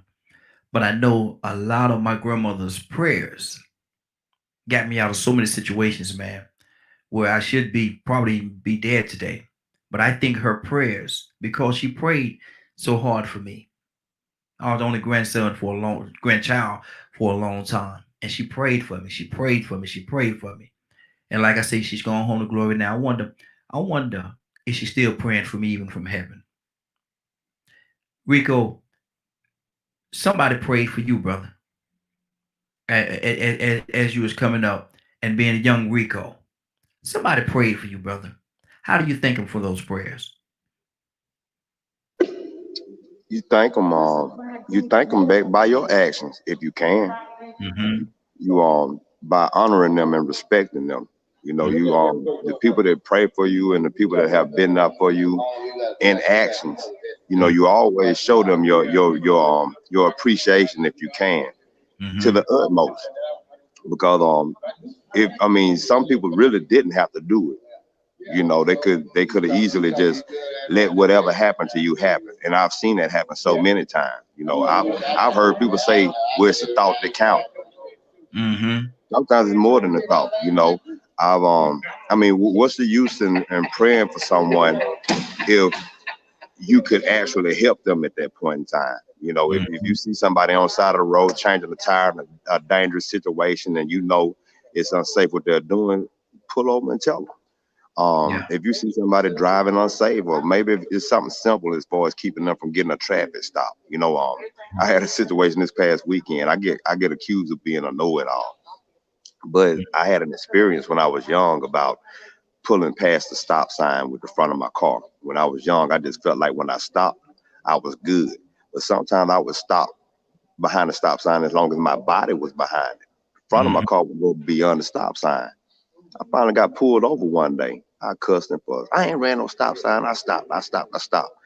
He told me he was literally going by the law that my car from the bumper had to be behind that stop sign when I stopped, when I came to that complete stop. Other than that, I ran it.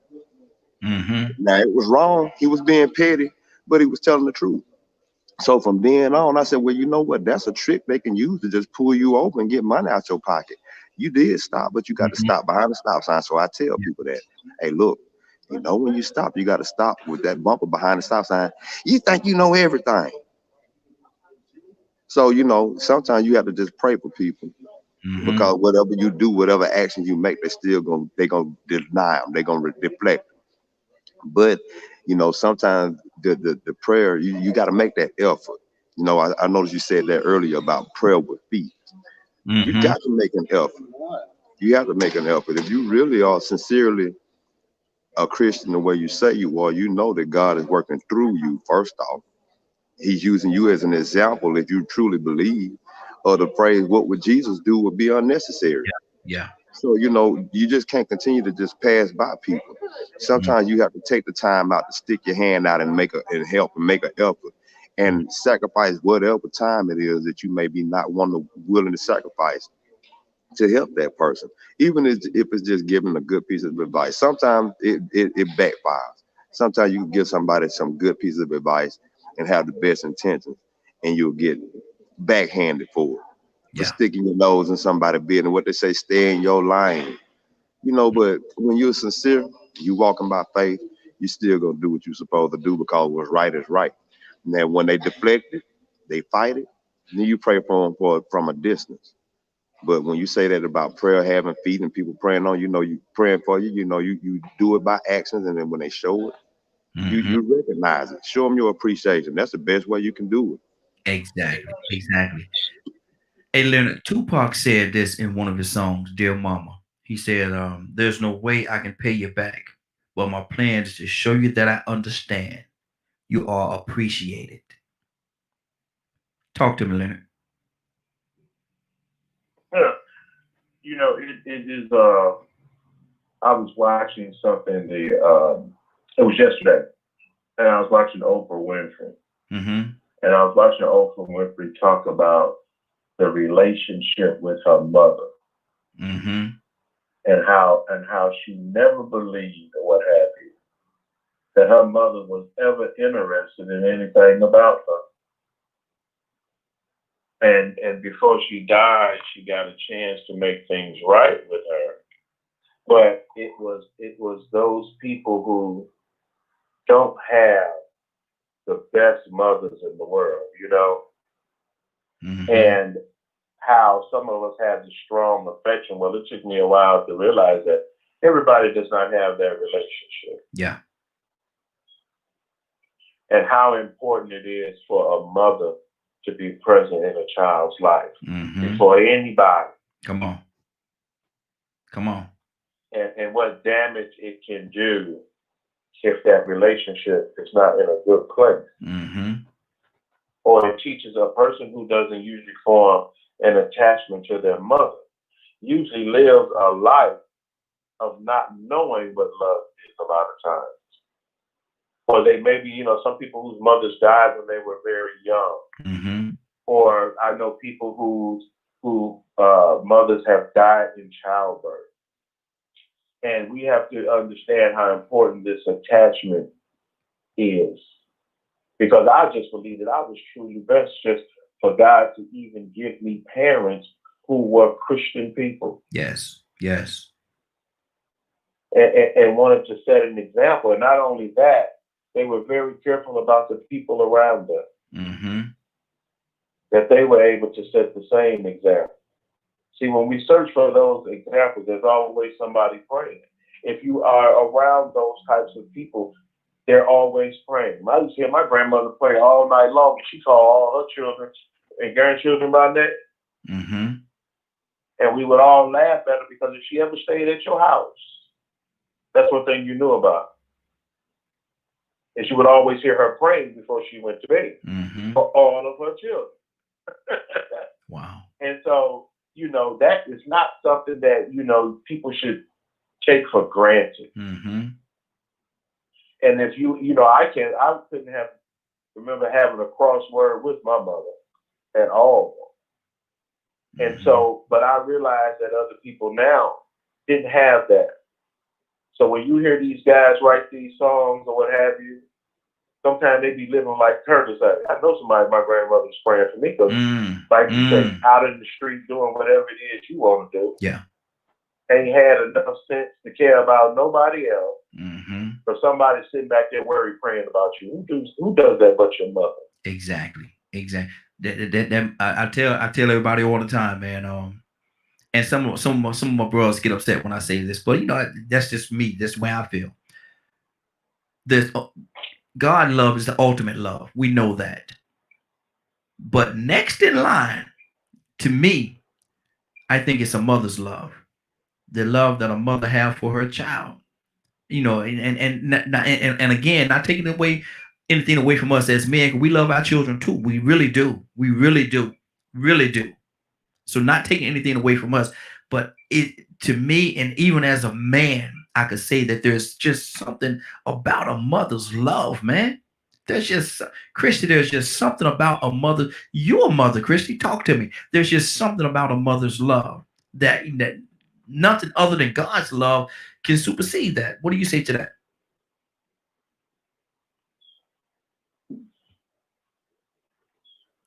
Hello. I Yeah. feel the same. I'm sorry, I had to take all these masks off. Mm-hmm. You're right.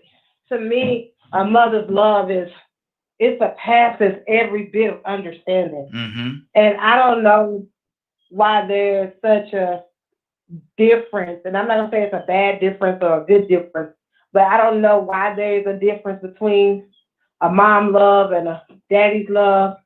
But I know it's different. Mm-hmm. And it could be because a woman is more of that emotional love that you don't know, that caring, that hugs, some kisses, And I'm gonna tell you something. I have never heard a prayer until I had heard my grandmother pray for me, or my siblings, or her great grandkids. Mm-hmm. I've never heard such a heartfelt prayer. And I'm not saying that all the prayers I heard were heartfelt, they was, but it's nothing like a mother or a grandmother's prayer. Mm-hmm. And it just touches soul in a different way. It's kind of like, I don't know, I can't describe it, but whenever she prays for us, I'm gonna tell you it's as something. though like a monarchy. I'm gonna tell you something, Christy, and I don't mean to cut you off, but I'm gonna tell you something, man. When I used to see my grandmother pray, it's like she just went to a totally different place, man. She went to a totally different place. I don't care what we're going through or what was going on in the household, in the family, but when she prayed, she went. It's like she, man. It was beautiful to see. I didn't understand it then. I really didn't. But looking back on it, man, it's something. It was something, man. It really was, because just to see her and yeah. Go ahead. I would say it's very powerful. And like you say, I don't know why. You know, I can't say the why. I can't say, you know, I don't know why, but it is. It's like when you see your mom, even your mom, you know, I can, even with myself, and I tell my kids when I go into meditation, I go into prayer, and I'm praying for them, and I'm praying that their lives be more successful than my life, and that they be protected by all kinds of things. We pray every morning, and we pray every night, and it's something about a mother's tears. Yes. When, you know, whenever I start to cry, my sons will come up and run to me and wipe my tears, say, "Mommy, it's gonna be okay." But it's something about your mother crying that moves you like nothing else. And it's just like, I don't know, but I know that the prayer, you know, that is being said, I know I didn't get here by myself. I know that the spiritual mantle that was left from my grandmother, who was a woman that went to church, that made me go to church every day, Monday through Sunday. I was in some kind of church, in some kind of program. And I could tell you that when she got sick, my grandmother was in tears, praying on her in the hospital, praying. And I never forget it. She got, because she had dementia, but she came to herself and she grabbed on me. She said, "Baby, I'm tired. I'm tired and I'm ready to go." And I said, "No, Mommy, I want you to stay," because I was young. I said, "No, Mommy, I want you to stay here with me. Stay here with me. No, Mommy." And she said, "Baby, I want to go on to glory and meet my Jesus." She said, "There's nothing here for me but pain right now." She said, "I did all that I could do. I done prayed for you, and I will continue to pray for you." And my grandmother, when I went to school the next day, they came and told me my grandmother was gone. So it's amazing. Yeah. And I do have to go because I'm going to open up this clinic, but I just want to leave y'all with that. It's nothing beats a mother's prayer. Nothing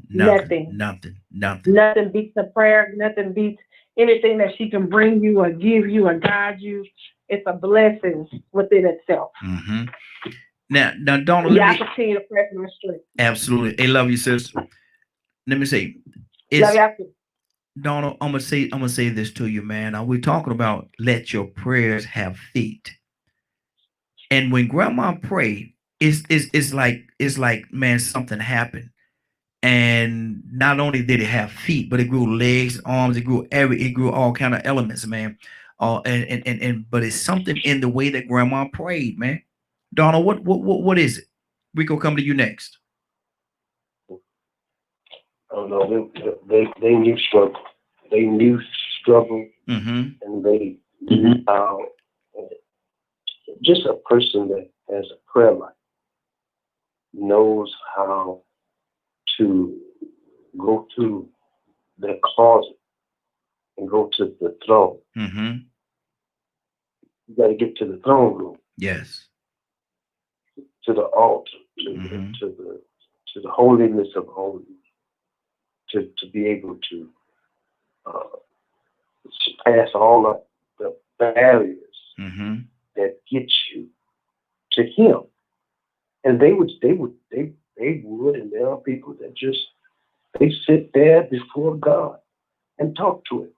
I mean, really pour out their heart, mind, body, and soul to Him, because they are in that state. And when you know, we used to act, and I know about y'all, or I know about me, used to be out to acting in plum food, doing stuff that we knew that we were told not to.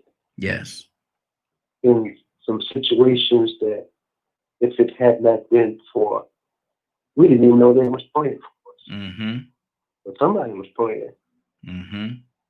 And, you know, that's the thing that kept us.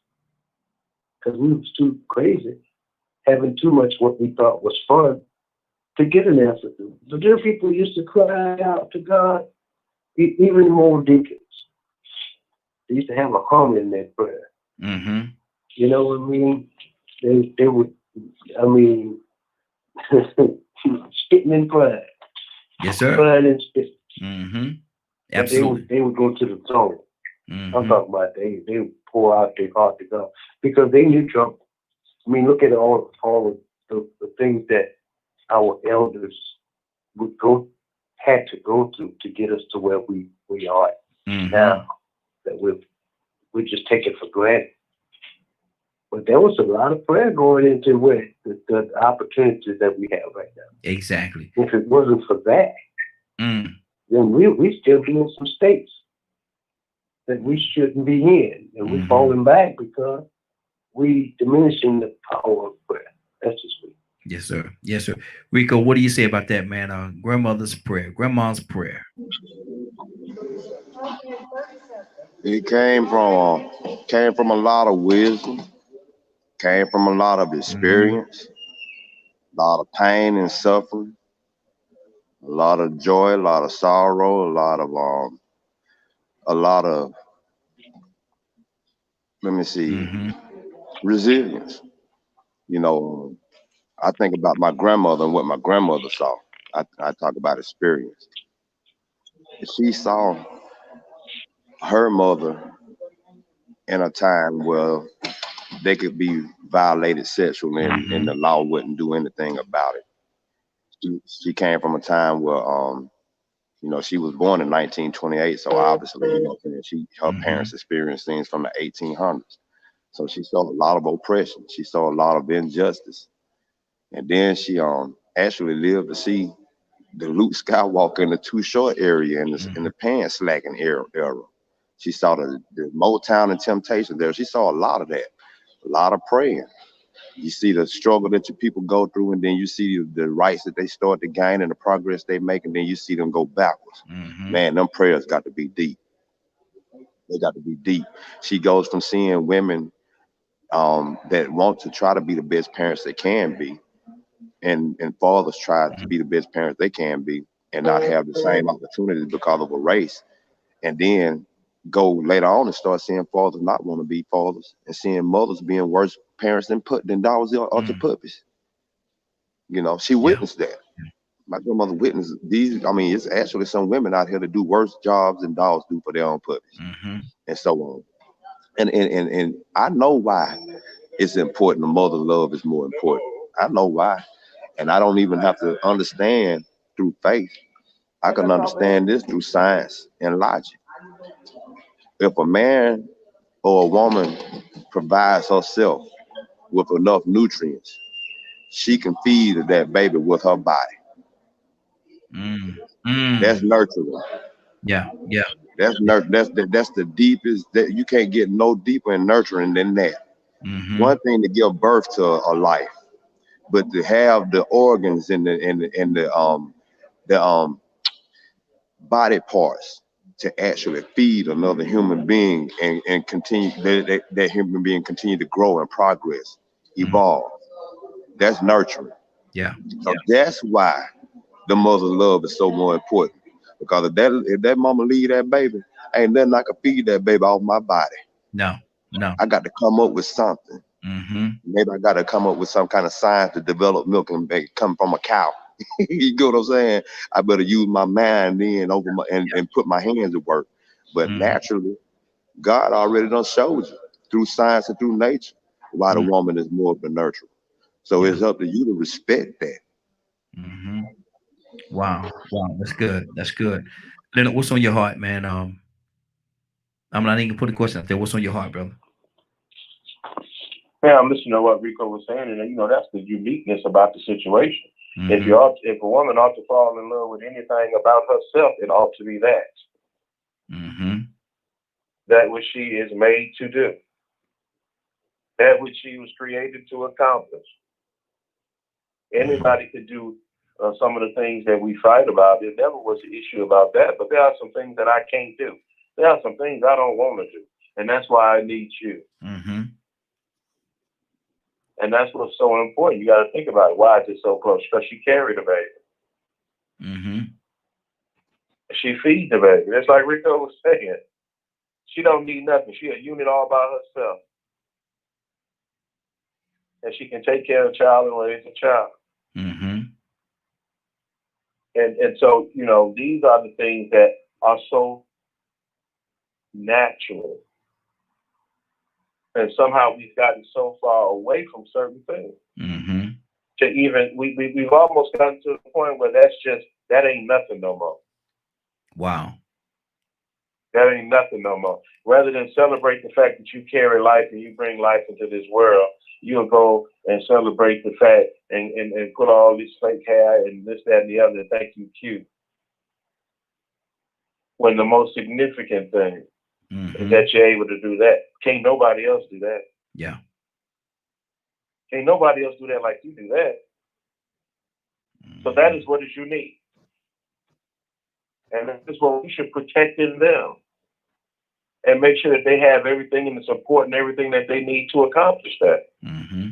Because think about it. What is more important than bringing the next generation into this world? Yes, absolutely. Absolutely.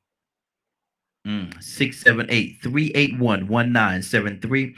678-381-1973. Give us a call. We're talking about let your prayer have feet. Let your prayer have feet. And y'all know how we do, man. We wind it up. We wind it up, and we start one place, and Toussaint, we always end up somewhere else. But we just let him lead us to where we go. What do you say to that, Toussaint? Always do. Mm-hmm. Just and you know, we walking, we travelers, Mm-hmm. we're travelers, and we're communicators with our Creator. Mm-hmm. I say that because there's some people that's listening that they don't identify themselves with Christian. Mm-hmm. That's fine. That's fine. And we try to dictate to each other who we're going to be, but God knows your paths. Come on. But there's a way to get to Him. That two things go together: faith and work and faith. Mm-hmm. Without each other, they're dead. Come on. When you finish crying out to God, when you finish praying, you can wear your knees out. Mm-hmm. When you talking about, like you said, I think I can pray, Lord, I need a job. I need a job. Let me tell you something. I used to have this prayer, God, I need a financial blessing. Mm-hmm. I need a financial. And I would pray that when I first got this job years ago. I came back to this job. But I would pray, Lord, I need a financial blessing. Mm-hmm. I would be trying to make it up, praying. And the supervisor would come up to me. He said, Toussaint, you want to work over? Man, no. Go work over. Then I go back and I pray. Mm-hmm. God, I need a financial blessing. Toussaint, you want to work Sunday? No, I don't want to be with y'all for 8 hours. Mm-hmm. Lord, I need a blessing. Lord, I need a blessing. Mm-hmm. Lord, I'm tired and I'm tired. Toussaint, you want to work 12 hours a day? Nope. Mm-hmm. God our Father, you know my heart, you know my mind, we praise you, lift you up. And I'm in a bind and this and that and the other, and I need to quit talking to me about that. Mm-hmm. Because I've been answering your prayers for some time now. And every time I give you the avenue that'll bring you out of your situation, you say no. Mm-hmm. Don't stop asking me. Mm-hmm. Because I've been giving it to you all along. And you've been But resistant. sometimes it's right in front of our face. Yep. Don't say no. Mm-hmm. Because we got our own way of thinking. We want to dictate to God our ego bless us. Mm. That's good. So we sit on our couch Mm-hmm. and we pray and we pray and we pray and we pray till we got to hear the voice of God and say, stop talking to me because you're not walking Mm-hmm. by faith. You just got faith. Mm-hmm. Exactly. Good And deal. that don't make no sense. Don't make no sense at all. Leonard, what do you say to that? Then gave you 5 or 6 ways to increase your income, but yet and still every time you say no, but you go back and you pray for a financial breakthrough, you want a financial blessing, and he said, well, do you want to work 12 hours a day? Nah, I don't want to do that. No, I don't want to do that. And you know, you come in Sunday, it's time and a half or double time or what it is. You want to work Sunday? No, man, I don't like being with y'all, man. Monday through Friday. Why I want to come in on Sunday for? You know, and see, it's so many different things that have happened. They've given you so many. You see what I'm saying, Rico? They give you so many different outlets, and you go right back and say, "Well, God, I need a financial breakthrough. I need some more money. I need blah blah blah." Well, man, look at here, man. You can just go ahead on you don't clock out. Stay about 4 or 5 more hours, and no, man, I the game come on tonight, brother. I gotta go home and look at the game. No. Hey, Raheem. Mm-hmm. Raheem. Mm-hmm. I'm gonna tell you something so funny about it. It's because I was one of them guys. Like, you know, if don't put it, because if you put it out there, I'm working. I don't. Matter of fact, my clothes and stuff is in the car. I ain't even got to leave yet. Mm-hmm. You know what I'm saying? Mm-hmm. Yeah, exactly. So, I mean, that's just how I was. You give me that. Look, I'm gonna get 8 hours available. I'm coming in 4 hours early, and I'm staying 4 hours late. Mm-hmm. Mm-hmm. You understand? Mm-hmm. But I would listen to other people, right? And they would say, "Well, Leonard, why you work so hard? This, that." I tell you what, if I don't work, is you gonna work for me? Mm-hmm. Can I come to you when I want a little something extra? Exactly. And then you hear those other people sit there. Well, by the time you work it, the taxes. You go ahead and stay home then. Mm-hmm. And you know, but they're gonna take all that in taxes, and you keep making excuses. Yeah. I'm gonna keep taking the advantage. Mm-hmm. See, you know, if God put it there and put like those little opportunities be there, so much more that you can do. Mm-hmm. But you talk your way out of doing that more, and then think like, one, did you get paid to watch the game? Nothing. Not a bad. You didn't get paid. Matter of fact, you probably paying money for the cable that you're watching it on. And not to mention electricity. You got to pay the electric bill. Turn that TV on. You right. want to. And it's good to have so much where you don't have to do it. Mm-hmm. But when that, like with dollars, when the opportunity presents itself, don't look the other way. It tests whether you really want something or not. Mm-hmm. And what you value the most. We always talk about, you know, and how I get on your case all the time about it. And you make those comments about, well, we'll spend this and we'll spend that and blah, blah, blah, blah. You know what? You know. I don't care what you do with your money. Yeah. I don't care if you take all your money on Friday and blow it by Saturday night. Mm-hmm. That's your money. That's what you work for. Yeah. If that's what you want to do with it, you do that with it. Mm-hmm. But if you want a better way, or you want to do something different, holler at me. You know what I'm saying? And or if you want to get involved in something, you got to do it. Mm-hmm. And then you got some people, Leonard, and I'm going to go to Rico. You got some people, man, they get paid Friday, work the whole week, get paid Friday. And then Saturday morning, by the time they wake up Saturday morning, their whole check done gone up in smoke. I just hope you enjoyed that Friday. That's right. They wake up Saturday morning, then they got to borrow money from you. They go out there and get a chicken sandwich or something, because their whole check went up in smoke. Went up in smoke, Rico. You ain't got to borrow none from me. You ain't gonna be borrow. You ain't got to borrow none from me. What you say about that, Rico? Yeah, that still goes back down to priority. Like Leonard said, you know, if you value certain things, sometimes you will make that extra effort, you know. But if you haven't been I'm gonna say you can actually be miseducated or misprogrammed to value the wrong things, you know, to embrace the wrong things. Like I can remember in my younger day having some of those weekends where Friday night I was loaded, Saturday night I was halfway loaded, Sunday morning, I was like, man, I'm gonna have to work some overtime. I just spent all my bill money. I made it rain. You know what I'm saying? And then I seen some of them. I made it rain. I've been on the Blue Flame Friday and Saturday night. So, man, it's a weekend trip. You know what I'm saying? And so, you know, I got buddies that that same thing, man. They would be struggling, man. They would be struggling. They would want certain things, but you know, if it was the right things, it wasn't that big of a value. But come time for bike week, they want to work some overtime so they can put down payment on get them a bike.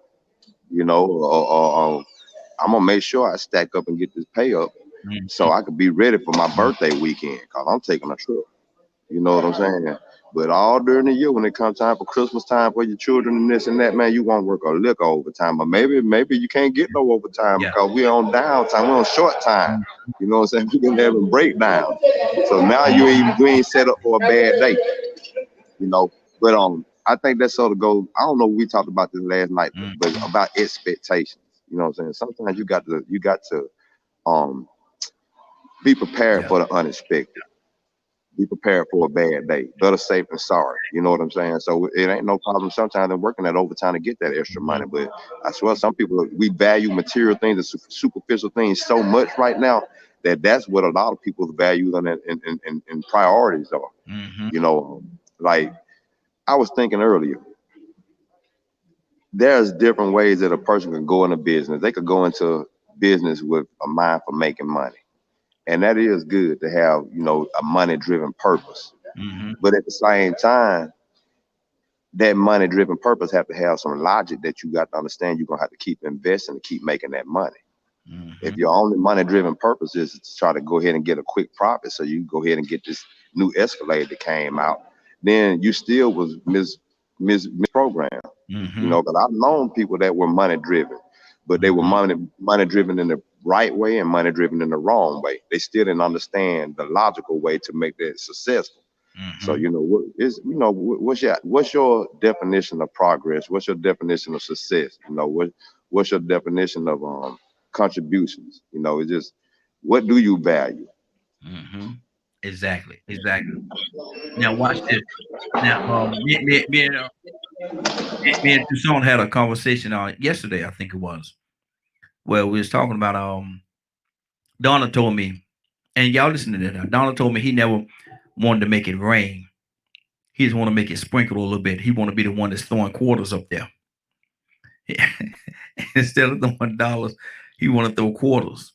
And say he's throwing the quarters so hard sometimes he hurt he hurt the girls when the quarters hit him. I said, Donald, man, then he talking about he gonna get a whole penny roll and throw penny rolls up there 50 cents at a time. Hey, they just threw Donald a lot of they threw Donald a lot of that like he threw them quarters up on the stage. Same way. That's what he said. Hey, Donald, am I telling the truth on you, brother?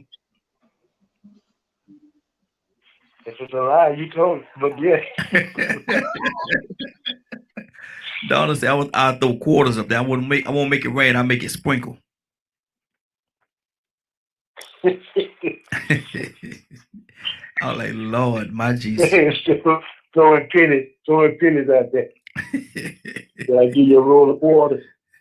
Lord, hey, Leonard, you hear your brother talking about throwing coins up there, man. Come on, man. Leonard, where they do that at, man? You know, I can't even sympathize because I never cared for it.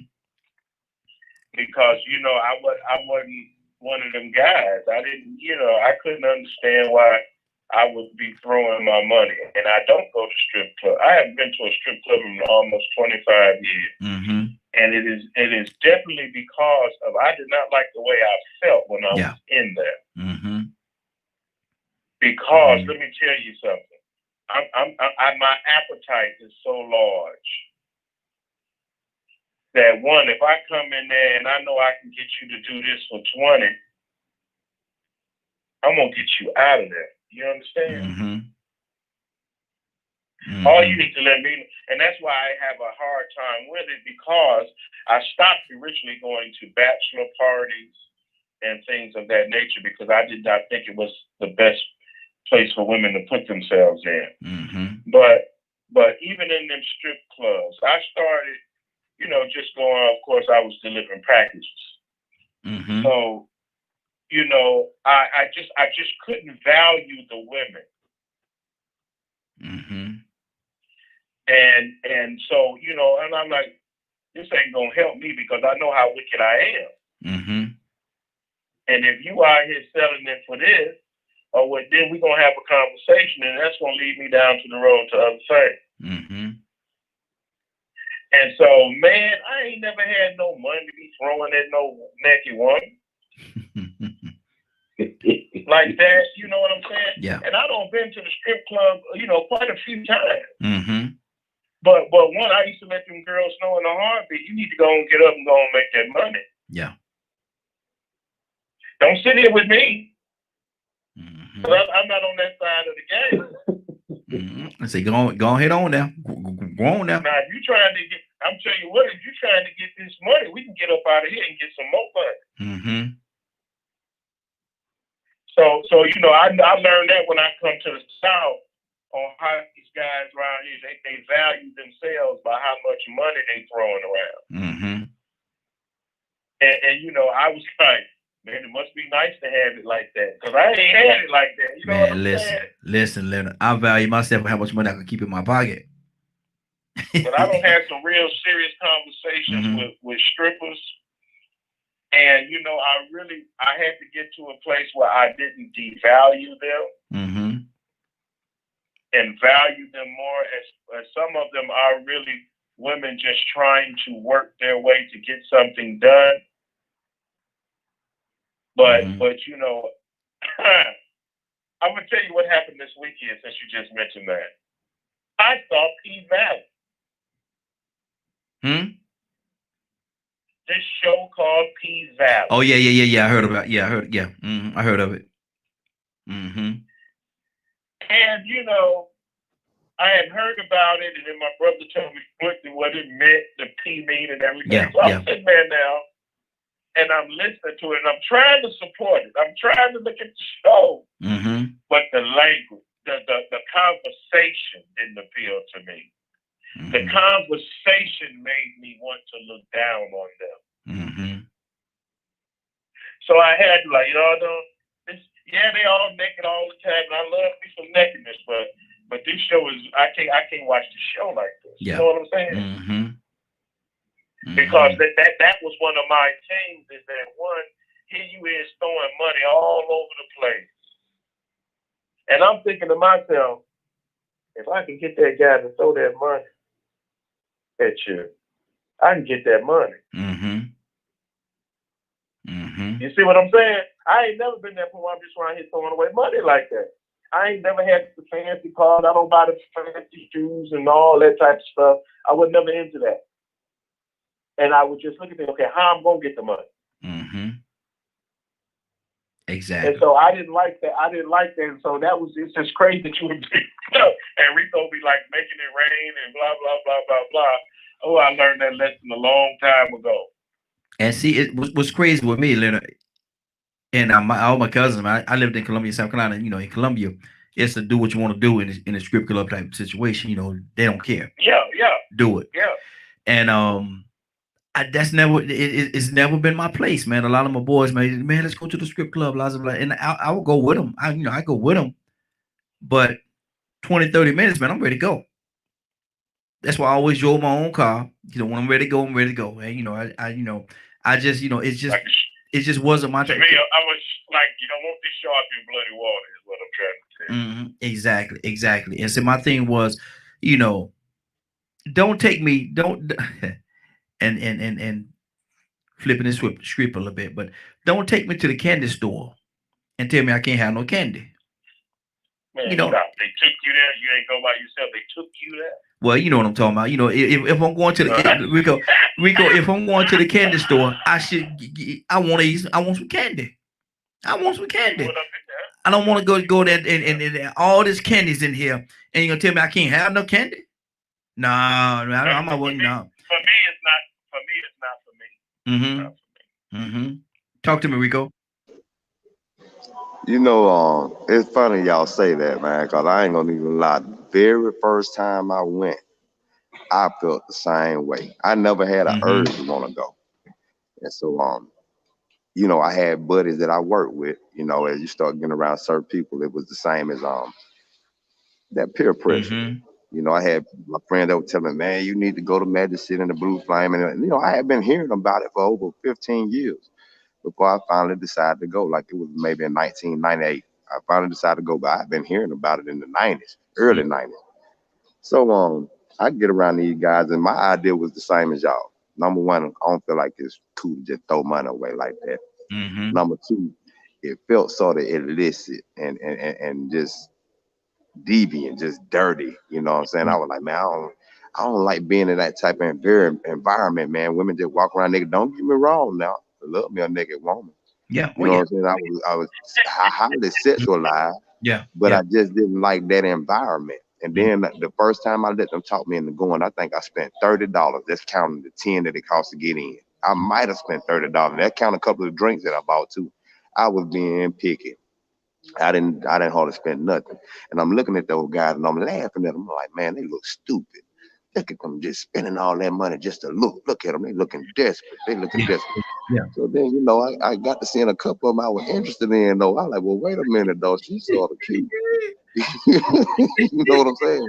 You know, I broke a little bit. You know what I'm saying? So that go to show you how the devil work. You just get you to indulge just a little bit in that temptation.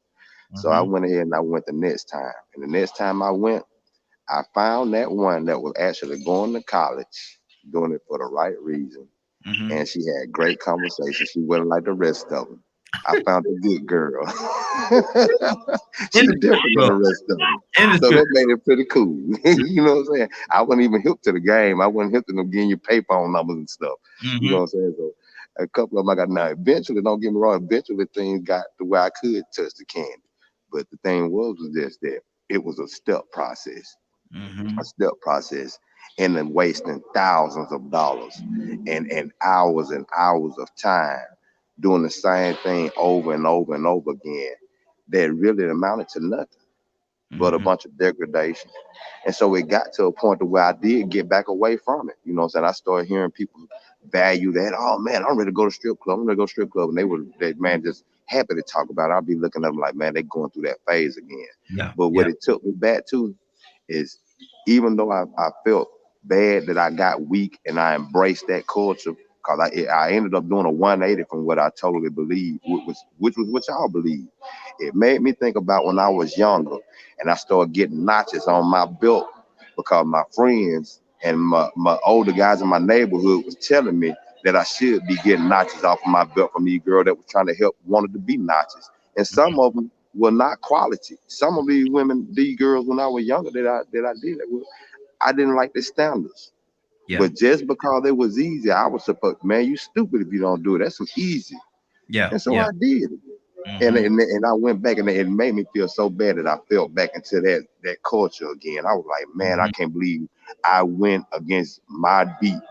Yeah. The beat of my own drum. So you have to stick to the beat of your own drum and not get weak for temptation. I mean, and so many other things, you know what I'm saying? Because that could have been drugs or anything that I indulged in that they turned me on to.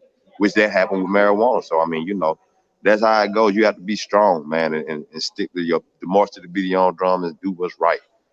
Exactly. Now, I'm gonna go ahead and say it. We're not gonna talk about marijuana with Toussaint on the line because Toussaint had his moments. Puff passed, but he just passed to himself. He ain't passed to nobody else. Toussaint, talk to me, brother. Toussaint wasn't sharing none. Yeah, and I'm gonna say this. What I would do is I get in my car, go riding by myself, come back to the crowd, and I'd be just as tolerant as everybody else who I knew. I wasn't sharing with you. No. Look at here. I'm cutting something else out week. Remember I used to say about going to the club and with my little flashlight? Yes, sir. Here's a girl come up and she said, can you buy me a drink? I said, bartender, get us some water. She said, you cheap. I said, tell your friends all about me. She messed with me. Just do it. How you got on this thing? Look at Leonard. She know, can you buy me a drink? He look at the bartender. Hey, bartender, get her some water. Man, come on, man. Say two sides too tough. Two sides too tough. Man, you know. See, he come back just as lit and everything. Me and Two Side would have been somewhere wrestling. You hear me? It's cause he was stingy. We'd have been somewhere wrestling. Exactly. Hey, look. My cousin came up to me one time and said, "Ty, let me ask you something." He said, "Do you drink?" I said, "Not in public."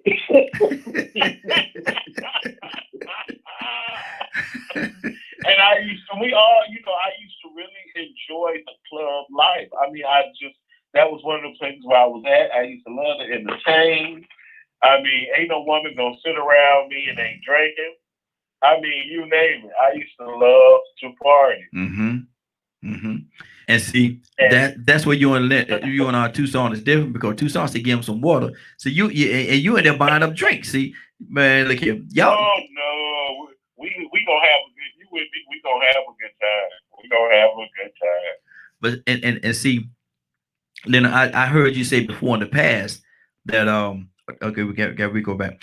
I heard you say in the past that if a young man sitting at the table with a lot of women and he wasn't buying them drinks, that you'll have a problem with that. I own your table. Get up.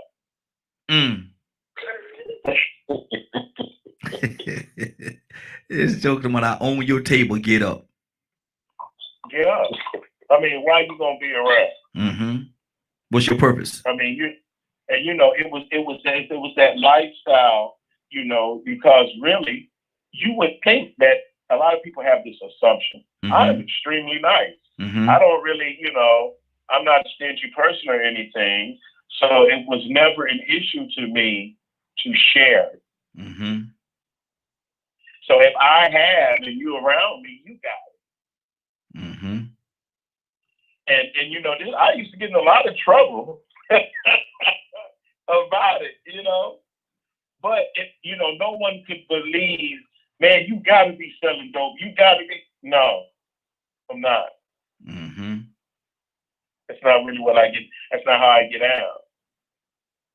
I like for people to say they had a good time. Exactly. So that's what I would try to get the people there with me, a good time. That's good. It wasn't. Sometimes I say that's one of my weakest points is I'm not selfish, which may sound strange. I'm not selfish. I used to get mad with my mother about it.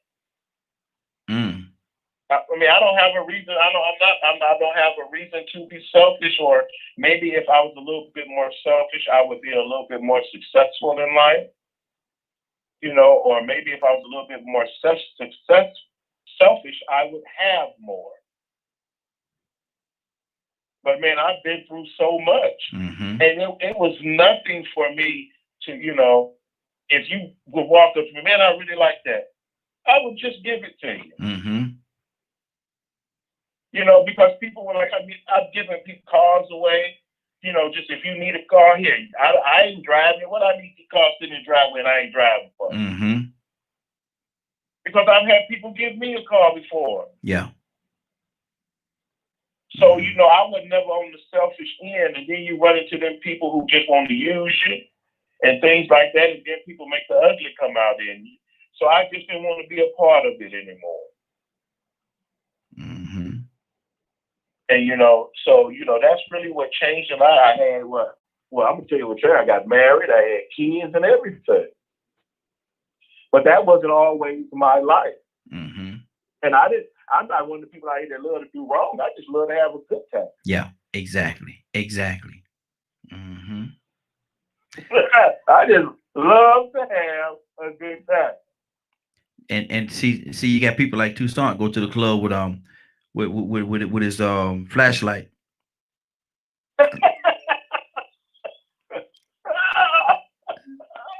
Don't you hear what I said? No, I missed it. I said, then we got people like Tucson to go to the club with their flashlight, and that's a whole different conversation right there. That's a whole different conversation, man. Go to the club with his You flashlight. should be out, look, we'll be out there break dancing and sweating and I'll be in the corner with my flashlight. When you finish doing all that dancing, we getting in my car and going home. Exactly. Oh man. But let's get back to what we were. Let your prayer have feet. Let your prayer How have. do you get off of that? How do you get off of prayer? Man, and start talking about the script club and all kind of stuff. But we went full circle that time, brother. We went full circle. I needed some prayer. I think we all needed some prayer that time. But my thing is this right here, man. And we said at the beginning of the broadcast, prayer is an absolutely powerful tool. And prayer can change all kind of everything in your life. But you have to get up and you have to do something. I say God will provide for the bird in the tree, but he's not going to drop it in the nest. That everything that bird needs is out there, but he got to leave that nest and go out there and get it. It's there for him or her. But they have to, it's not going to fall out the sky into the nest. And all of a sudden they got what you call what the game where you all you can eat buffet or whatever what you call it? What you call it, Leonard? Man, nobody play them country games. What you talking about? Buffet. What you call the thing? Buffet or when you go all you can eat. Yeah, that's what it is. Yeah, that's what it is. I couldn't think. Wait, hold on. The game called You Fail.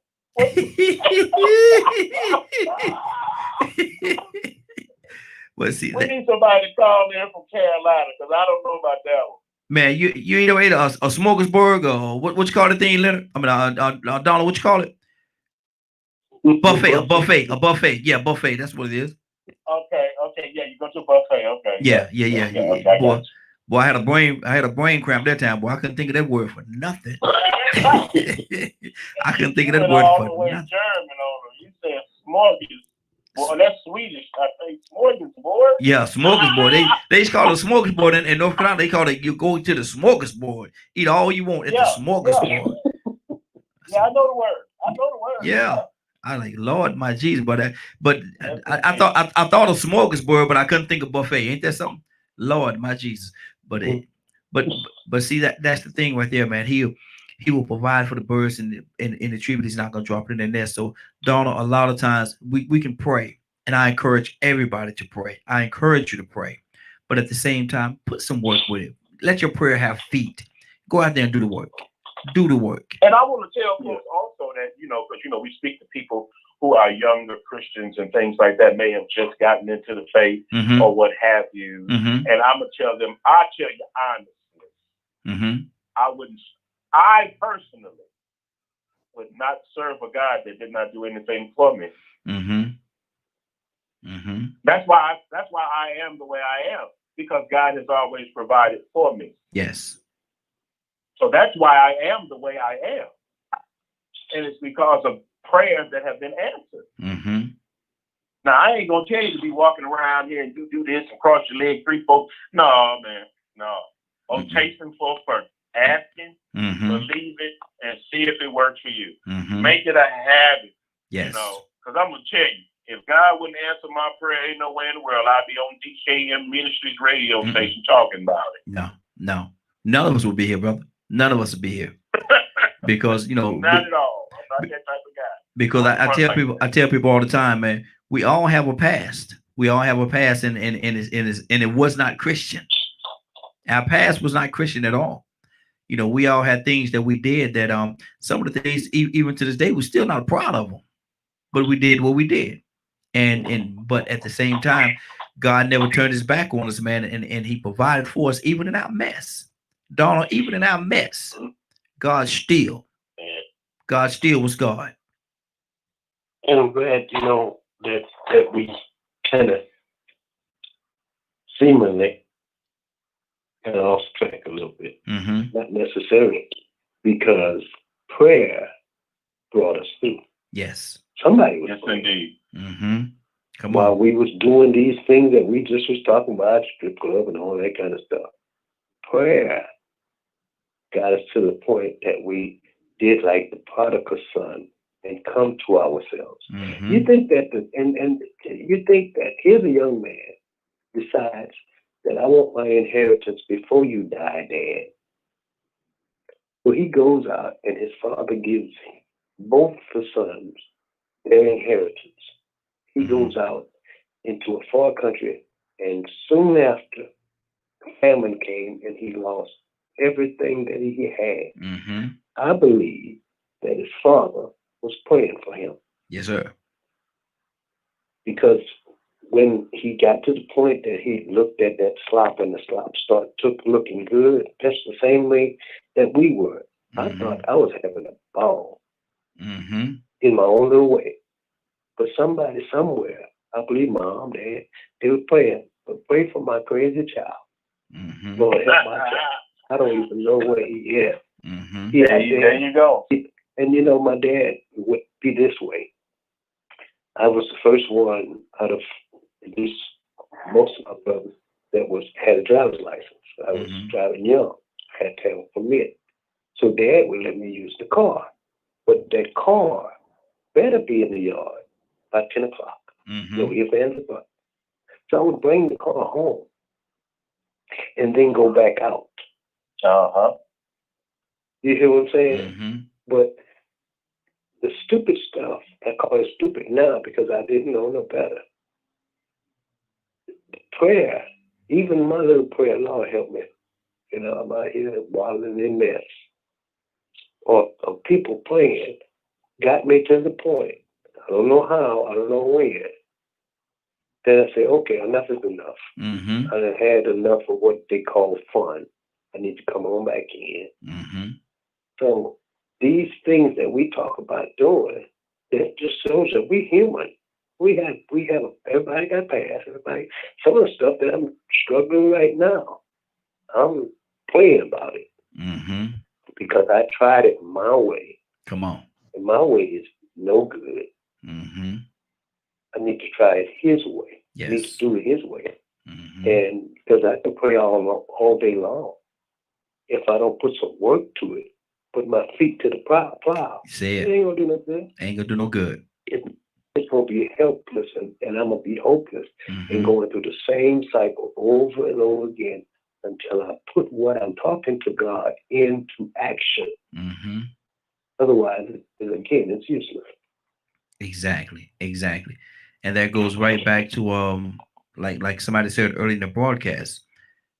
God has saved me. God has saved me, and you in that storm, and God sent a couple of boats, helicopter, and everything, and then you end up before the Father, talking about I had faith, I had confidence that you were going to save me. And how now how would you feel, Leonard, if we look at you and say, "Fool, I sent everything that you needed, but you wouldn't take none of it. I sent you the 2 boats. I sent you a helicopter. I sent you, and you just sit there so much. You still waiting on me to do something else. I've done it." How often do we hurt ourselves, Leonard, not paying attention to the details? And some people pay attention to the details, but they don't necessarily. They don't necessarily, like, you know, some people, they don't see it as help. Mm-hmm. Mm. You know, like I said, I'm so glad I don't really associate with people that's on that level very much. But I do know a lot of people who choose the options that are not the best for them sometimes. Mm-hmm. Come on. And, you know, it's difficult to watch them. But I sure let them, because that's the only way they're going to learn. Yeah. Like Christy used to say, go ahead and testify, because ain't nothing else going to stop you. Yeah. You, like my mother used to say, you got to touch it in order for you to leave alone. I know how you are. Mm-hmm. So you're going to have to touch. Some people going to have to touch it first. You know, some people going to have to get AIDS so they understand. You got to be careful. Mm-hmm. You got some guys, you know, they sit there, and that's now you sitting there with kids by 3 and 4 different women. Mm. You ain't learned your lesson. But yet Exactly. you want to go there and holler about child support, but you don't want to do this, because that's a choice that you're making. Mm-hmm. Yeah, the thing about people need to understand is, and you know, you hear it this, well, I didn't know, didn't nobody tell, but did you look? Mm-hmm. Did you even got the decency to try to want to find out for yourself what was going on? But see, you're the type of person always looking for an excuse. Come on. As opposed to a way to do something. Mm-hmm. You don't want to do nothing. You just want to make an excuse not to do something. Mm-hmm. You know, you ask people why they work so hard. It ain't none of your business why people work so hard. Why ain't you working hard? Because they don't want to be broke with you. Exactly. Mm-hmm. And so we sit there and go, I can't work for $6, $7 an hour. And then now you wind up working for free. Mm-hmm. Locked up. See, I know a lot of people that are crazy and say right there, we always look at that one Bible scripture and, you know, people paint that picture as if this boy, he was just unruly and couldn't stand his daddy. And no, he didn't. He just wanted to do it on his own. He wanted to try it by himself. Mm-hmm. So he asked his daddy for what was owed to him, and his daddy gave it to him. But he went out there and learned his lesson. The hard way. He went out there and he learned his lesson the hard way, but he learned it. He learned it in time enough before his life got taken, or he lost it, or he starved to death. It's, you know, I have a hard time, and that's why I love to hear people like Brother Kirk talk. We're talking with people about addiction and things like that. Man, ain't nothing worse than oh boy, that thing bothers me. Mm. Here you is, you keep going back to your vomit. Yep. You keep going back. But like my mother said, when you get tired, we all know. Mm-hmm. She took care of too many people in those situations for me to sit around and act like I don't know what addiction is. And see, Leonard, that goes back to something you said the other day about the young lady. When she get really tired of being in a domestic violence situation, she'll make a difference. She'll make a change. She'll do something. Mm-hmm. She gonna do something. Sometimes, you know, I know some people kill themselves. Mm. Ain't that crazy? Mm. You Yeah. gonna kill yourself because somebody beat jumping on you. Mm. Or those folks that my grandfather used to drink, and my mother used to say, boy, on Friday, you know how folks think check on Friday? Boy, his wife, her mother, they would get into it all weekend because that's he would drink on the weekend. Mm-hmm.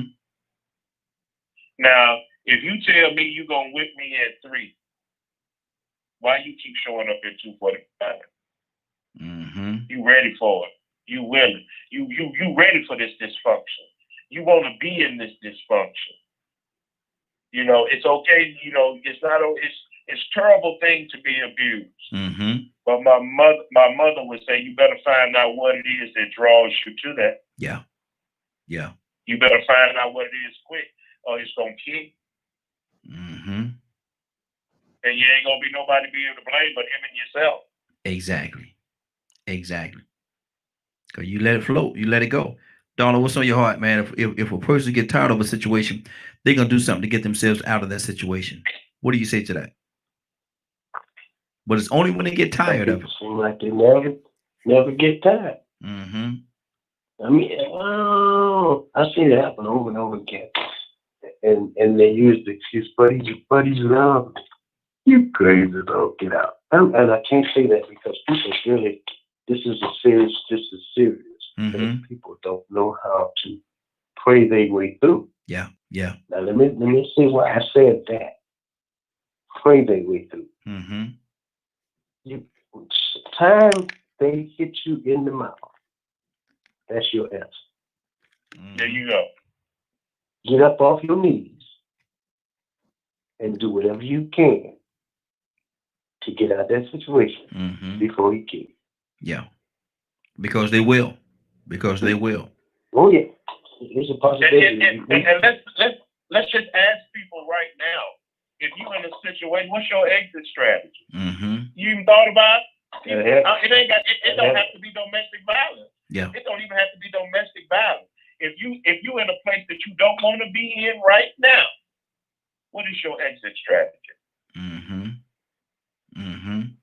And you can't just pray about it. You have to have an action. And you have to have an action plan. Mm-hmm. God is not going to come down and solve your problem. Yeah. I'm just saying. Mm-hmm. He's not gonna say, well, you know how we used to, use those phrase, make it rain. No, he ain't gonna, he not. Mm-hmm. You cry out on the and I'm just realistic saying he's not gonna pull down. Money don't come from the sky. Yeah, exactly. It just don't, and it don't go up neither. No. I've never seen. You can't bribe him. You can't blackmail him. You can't manipulate him. But you can come to him sincere and say, Lord, I really want to do something about my situation. So you got this, how you say that, walk straight and fly right or play right? I'm straight. Straighten up and fly right. But yeah. That's the one. That's the one. Because we can look at the word all we want to. But you live the word is better. Obedience is better than sacrifice. Yes, sir. Yes, sir. Yes, indeed. Yes, The indeed. doers and the hearers of his word is better. I wish I would have, in my younger days, grasped hold to what was said in Scripture. I'd have a whole lot better. I'll be better off right now. Just saying. Just by being obedient. Exactly. Now, Leonard. Gets us in trouble more. Now, Leonard, a person is sitting there and they're crying in their misery. They're crying in their misery. And in the midst of their crying in their misery, they're praying to God. God, I got to get out of here. I can't stay here. But they never pack a toothbrush or nothing. Let your prayer have feet.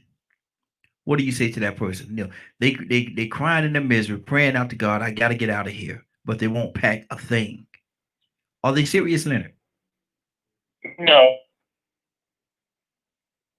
They might be scared. A lot of times folks will be scared.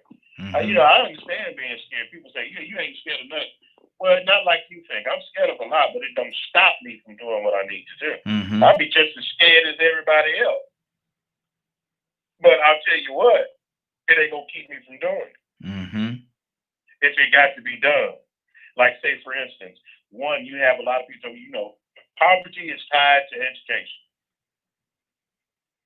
Point blank. I don't care what nobody say. You have all the little funny shows you want, talking about education ain't everything and blah, blah, blah. I can tell you what not having the education is. It can be poverty. For generations, it can be poverty. So we have to understand that if you want something, take them little bitty steps. Go to school. Graduate from high school. Yeah. That's good advice. Graduate from high school. On time. Not 3 years. Not 3 years later, Leonard. Look, you shouldn't have to be forced to go where you locked up going. But even if you find yourself in that situation, you got to have an exit strategy. Are you gonna get an education now? What are you gonna do? If some people can't get ahead, it's because they ain't even got enough sense to know how to get ahead. And then that's how you wind up out here in the street doing things you're not supposed to do. See, these simple things I learned growing up in the church. And so, like Donald just said, I truly believe obedience is better than sacrifice, which is the reason why I try to go along the path of obedience. I try to at least do what I know is right and what I'm supposed to do. So, in all that other little foolishness I get into, don't just cripple me. You understand? But sometimes, some people, one thing that all alcoholics and drug addicts and a lot of people have in common is rock bottom. Because the bottom is the bottom. And some of them have to get to that point before they change. You may not be there. You can't be just, some people can't just stop smoking cigarettes. But I bet you everybody that want to can. If they want to. If they want to. Yeah, you can go through a 12-step program, but I can tell you one step that'll put all that. Stop doing. Just stop doing it. You can stop doing anything you really want to stop doing. Gotta have the desire, brother. Gotta have the desire. Right. And people are argue with you all day just to keep you in the space that they want to keep you in. Some people, I remember going to AA meetings with friends, right? Because you go as a support sometimes for folks. Yes. And you sit up in them AA meetings and you hear people and you be like, man, over some alcohol, really? Mm-hmm. Yeah. Really? Over some alcohol? You rather, this man say he was so hooked on the syrup, right? His wife could be naked standing next to it. He'll grab the syrup first. Good Lord. Man, something wrong with you. Yes, I'm wrong with him. Yes, I'm wrong with him. Every Friday you drink it till you just black out. Every Friday. You don't know what happened this weekend because you was drunk the whole weekend. How do you protect? You ought to get tired of that. How do you protect your family in a situation like that? Somebody come in your house and you drunk. Exactly. What you gonna do? How you protect yourself? Like what? There's a lot of things that we can do that we just shouldn't do. Mm-hmm. I remember that women was on this kick. I can do whatever a man can do. I can tell you what, you be sitting around 5 of them drinking like they want to if you want. Mm-hmm. You're gonna wake up feeling some kind of way the next morning. Exactly. Let me do this. Donald Toussaint. You called for somebody earlier and you say I show was this person was here. Well, that person is here. Cassandra, good morning. Yes, absolutely. Cassandra, good morning. How you doing? Good morning. How are you? Hey, doing well. Donald was calling for you earlier in the broadcast about the 7:45, 8 o'clock. He was calling for you. He said, "Man, where Cassandra?" Oh Lord. But we're talking about two things today, and we've gone 360 actually. But the first thing we're talking about is your president, Donald Trump. He's talking about, he had corona, something that he said did not exist, contracted it, in the hospital for 3 days, came out infecting people. Then he went to the White House, went on the balcony, pulled out his mask, talking about, you don't worry about it. We got to handle this COVID thing. We can do this. We could beat it. Of course you can, because you got the best health care, but paid for by the people. And you not only that, if something happened to you in the middle of the night, there's a hospital in the White House, a mini hospital in the White House. So you can just go there and get what you need taken care of. What is wrong with your president? Cassandra, what is wrong with him? I can't. I just, I've been saying it all along that there is something mentally wrong with this man, and anyone that does not see that does not want to see it, because he has exhibited psychological problems from the beginning, and it has only gotten worse. And you get him on those steroids, which can manipulate. We know that. Anybody know anything about steroids? They can manipulate your mood and your behavior. So now you have a psycho that is using psychotic type drugs. And so now he's on 100, and we are all going to suffer for it. We are paying for it. And the people in that White House, I'd be like, I don't give a darn. I'm out. I'm not, if he's not wearing, or they're not mandating masks, and they're not acting like something is going on in this White House, I am out. And that should be a signal to all these diehard trumpet people that can see no wrong in him. How can you not see something wrong with this man's behavior right now? So, I'm just, I'm done. If we don't get this man out of here on November 3rd, shame on us. That's all I can say. Shame on this country. Exactly. And what's going to be interesting to me is just looking at the numbers and seeing how many people are going to actually vote for him. How many the amount of people in this country that's going to actually vote for him as the president, seeing all the stuff that he's doing, seeing all the foolery that he's going through. It's about money. They believe that he is the only one that will keep white folk, that will keep that money in their pocket, because that's what his life is all about. It ain't about serving no dang on body. Don't fool yourself. This man has no He doesn't even have his sights on trying to help everybody in this country. His vision is on getting as much money to him and the people that he really serves, the wealthy, the 1% in this country. Yeah. That's all he's thinking about. Exactly. And what does it profit a man to gain the world but to lose his soul? What does it profit a man? The second part of our conversation, was the topic that we actually have today, Cassandra, is let your prayer have feet. And that may sound a little weird, but Leonard put it in the best way. He said, how could you want to have a garden and don't plant a seed? You sit there, you're looking at the ground, and you want your vegetables and all your stuff to come up out the ground, but you don't turn the soil, you don't do anything. You sit there and you just look at it and you pray. You pray that you're gonna get a garden, you pray, but you don't plant a seed. Is that reality? Absolutely not. Absolutely not. We have to plant, we have to till, we have to water. You know, there's so much to come into the growth of whatever you're planting in. And that's why I tell people, you know, I don't have a problem giving because we reap what we sow. So if we are planning on anything growing in our life, we need to be working on it. We need to be planning. We need to be tilling. We need to be, you know, it doesn't work like that. And that's even with our prayers. When I pray for something, I just don't sit back and wait for it to happen. I mean, I guess that can happen, but usually I have to do something. I have a part to play. Yes. In that blessing coming and that seed growing. Well, you know, you got some people, Cassandra, that say, well, I'm waiting on my pie in the sky. It's gonna fall out the sky, and I'm gonna enjoy my pie. Yeah. Okay. Well, keep on waiting.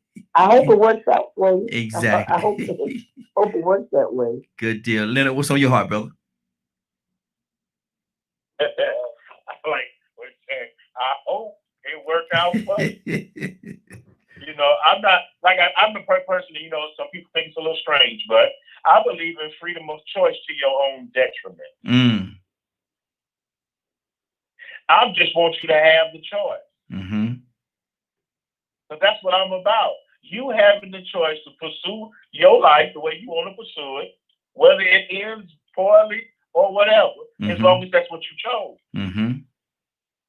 See, if you don't choose things that make your life better, it probably won't get better. Come on. You know, guess what? If you choose not to have children so early, you can experience other things in life. If you choose to go travel and see things, your entire perspective will change. If you learn to value certain things more, you'll find out that it'll spread out to other things in your life. Yes. Because you can't, we're doing things that just don't make no sense. I mean, just don't make sense. You're doing A and B and expecting C to be something else. Don't work that way. It really doesn't work that way. And it's, you know, I know you have people that are, well, everybody make mistakes. Man, I don't care nothing about that. Everybody make mistakes. Of course. That's a given. But how do you end up at the end of that? What's a mistake? Was it really a mistake? Because a mistake means you just didn't have enough information. You just didn't have something was missing that you didn't know that found you in the predicament you were in. Like a woman sitting around, I don't know how I keep getting pregnant. Well, I just be doggone. You don't? I guarantee you one way not to get pregnant. There's an activity. activity. Want to take that advice. There's an activity that has to take place in order for you to get pregnant, ma'am. I'm just trying to figure this out now. And blame it on somebody with horns and a red tail and everything else. You tell her, well, it's called my mama's fault. It's this person. No, it's your fault. Your mama wasn't there. Your mama wasn't there. Well, the white I man hope not. And the white man, I don't know. Them babies is pretty black to me. I don't know what y'all be doing, but we have to be a lot more serious about how we choose to live our lives. Hey, look here, Donna. Linda said, the white man, no, them babies look pretty black to me now.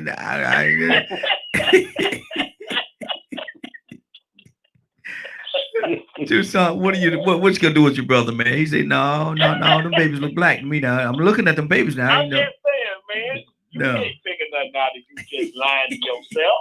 You ain't gonna figure nothing out. Yeah, exactly.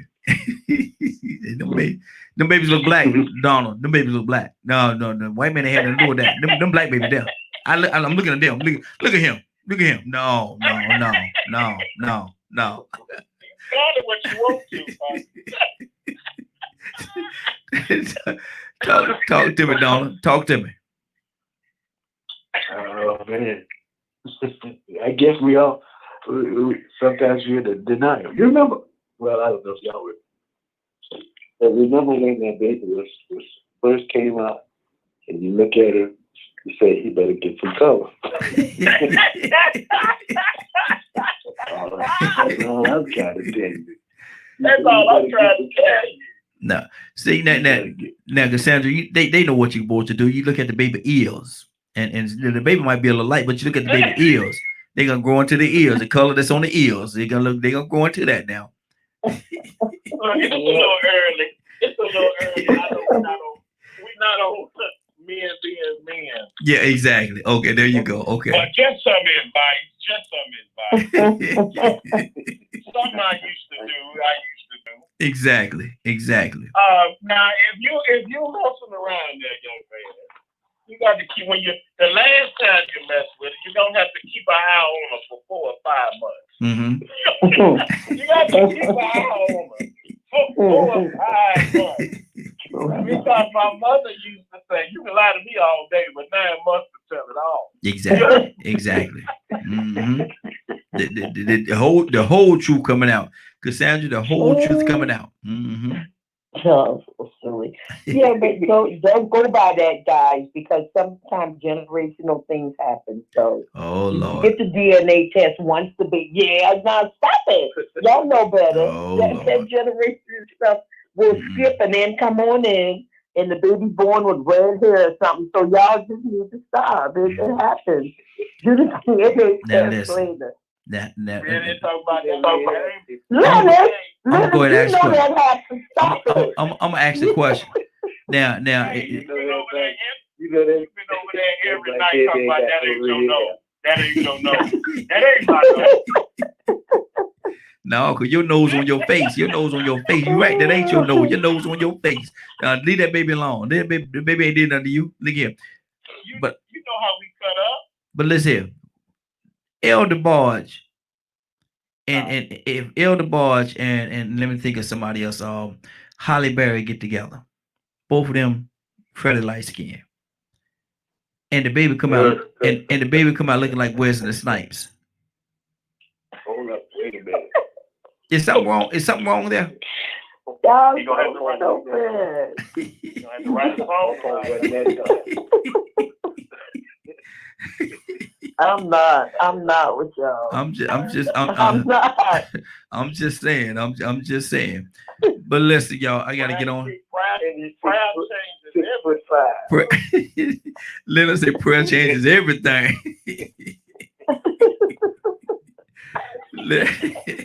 Hey, everybody that's listening, we just getting ready for tomorrow. Tomorrow's Way Out Wednesday. Exactly.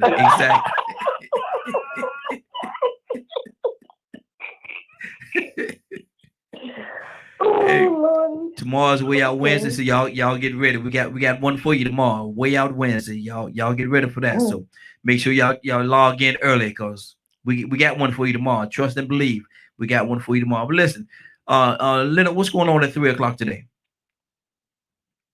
If you did not get a chance to hear the show in its entirety, log on to www.dkmmediagroup.com at 3:00 p.m. today. Yes, sir. Tucson, your prayers out, brother. Yeah, I was hoping you asked Cassandra. Oh, no. I ain't never seen no preachers don't want to pray. Because I pray all the time. Look, they used to ask my dad at the family reunions and stuff like that. They said, kids, would you lead us in this prayer? He said, y'all don't know how to pray. That's my thing. Is anybody else? That's what people do to you. You go eat with them. They Pastor Cassandra, can you pray? I'm like, everybody at this table should know how to pray. Not always got to be me. I don't know how to pray. I call They names. come up with Jesus I well. call names. That's all I'm saying. Exactly. Tucson. I'm good. All right. Yeah, we come in, we say thank you. Thank you for joy and laughter and being happy and just feeling your presence. The joy of you is just strength. That's what your word says, but it manifests in our lives. And we just want to say thank you for what you're doing now, for what you have already done. And because we walk by faith and not by sight, God, we thank you for what you're going to do. The exceedingly abundantly above all we can ask or think, God, you are. So we praise you. Bless us as we go through this day. Keep us in your care. In Jesus' name we pray. Amen. Amen. Amen. We're about to get out of here for today. It is now 10:01. You're about to exit the Morning Glow. But before you go, I want you to do me two favors, if you will. One, I want you to continue to pray for us because we're certainly praying for each and every one of you. Number two, why this is real simple. I want you to go out there, find somebody, and give them a hug because you never know. It could be the only hug that they get, or it could very well be their last. Love you, and ain't nothing you could do about it. Have a great day and a better tomorrow. That we shine some of this light on you from the Morning Glow. Take it out there into this wicked and cruel world that we live in, and let your light so shine. And do me a favor if you don't mind. Find somebody and give them some love. You might just find some love in return. Y'all have a great day. Don't forget to join us tonight on Real Men Being Men, 8 to 10 p.m. Eastern Standard Time right here on DKM Media Group and Associates. Looking forward to having you. Don't forget, it's your day. Make it special.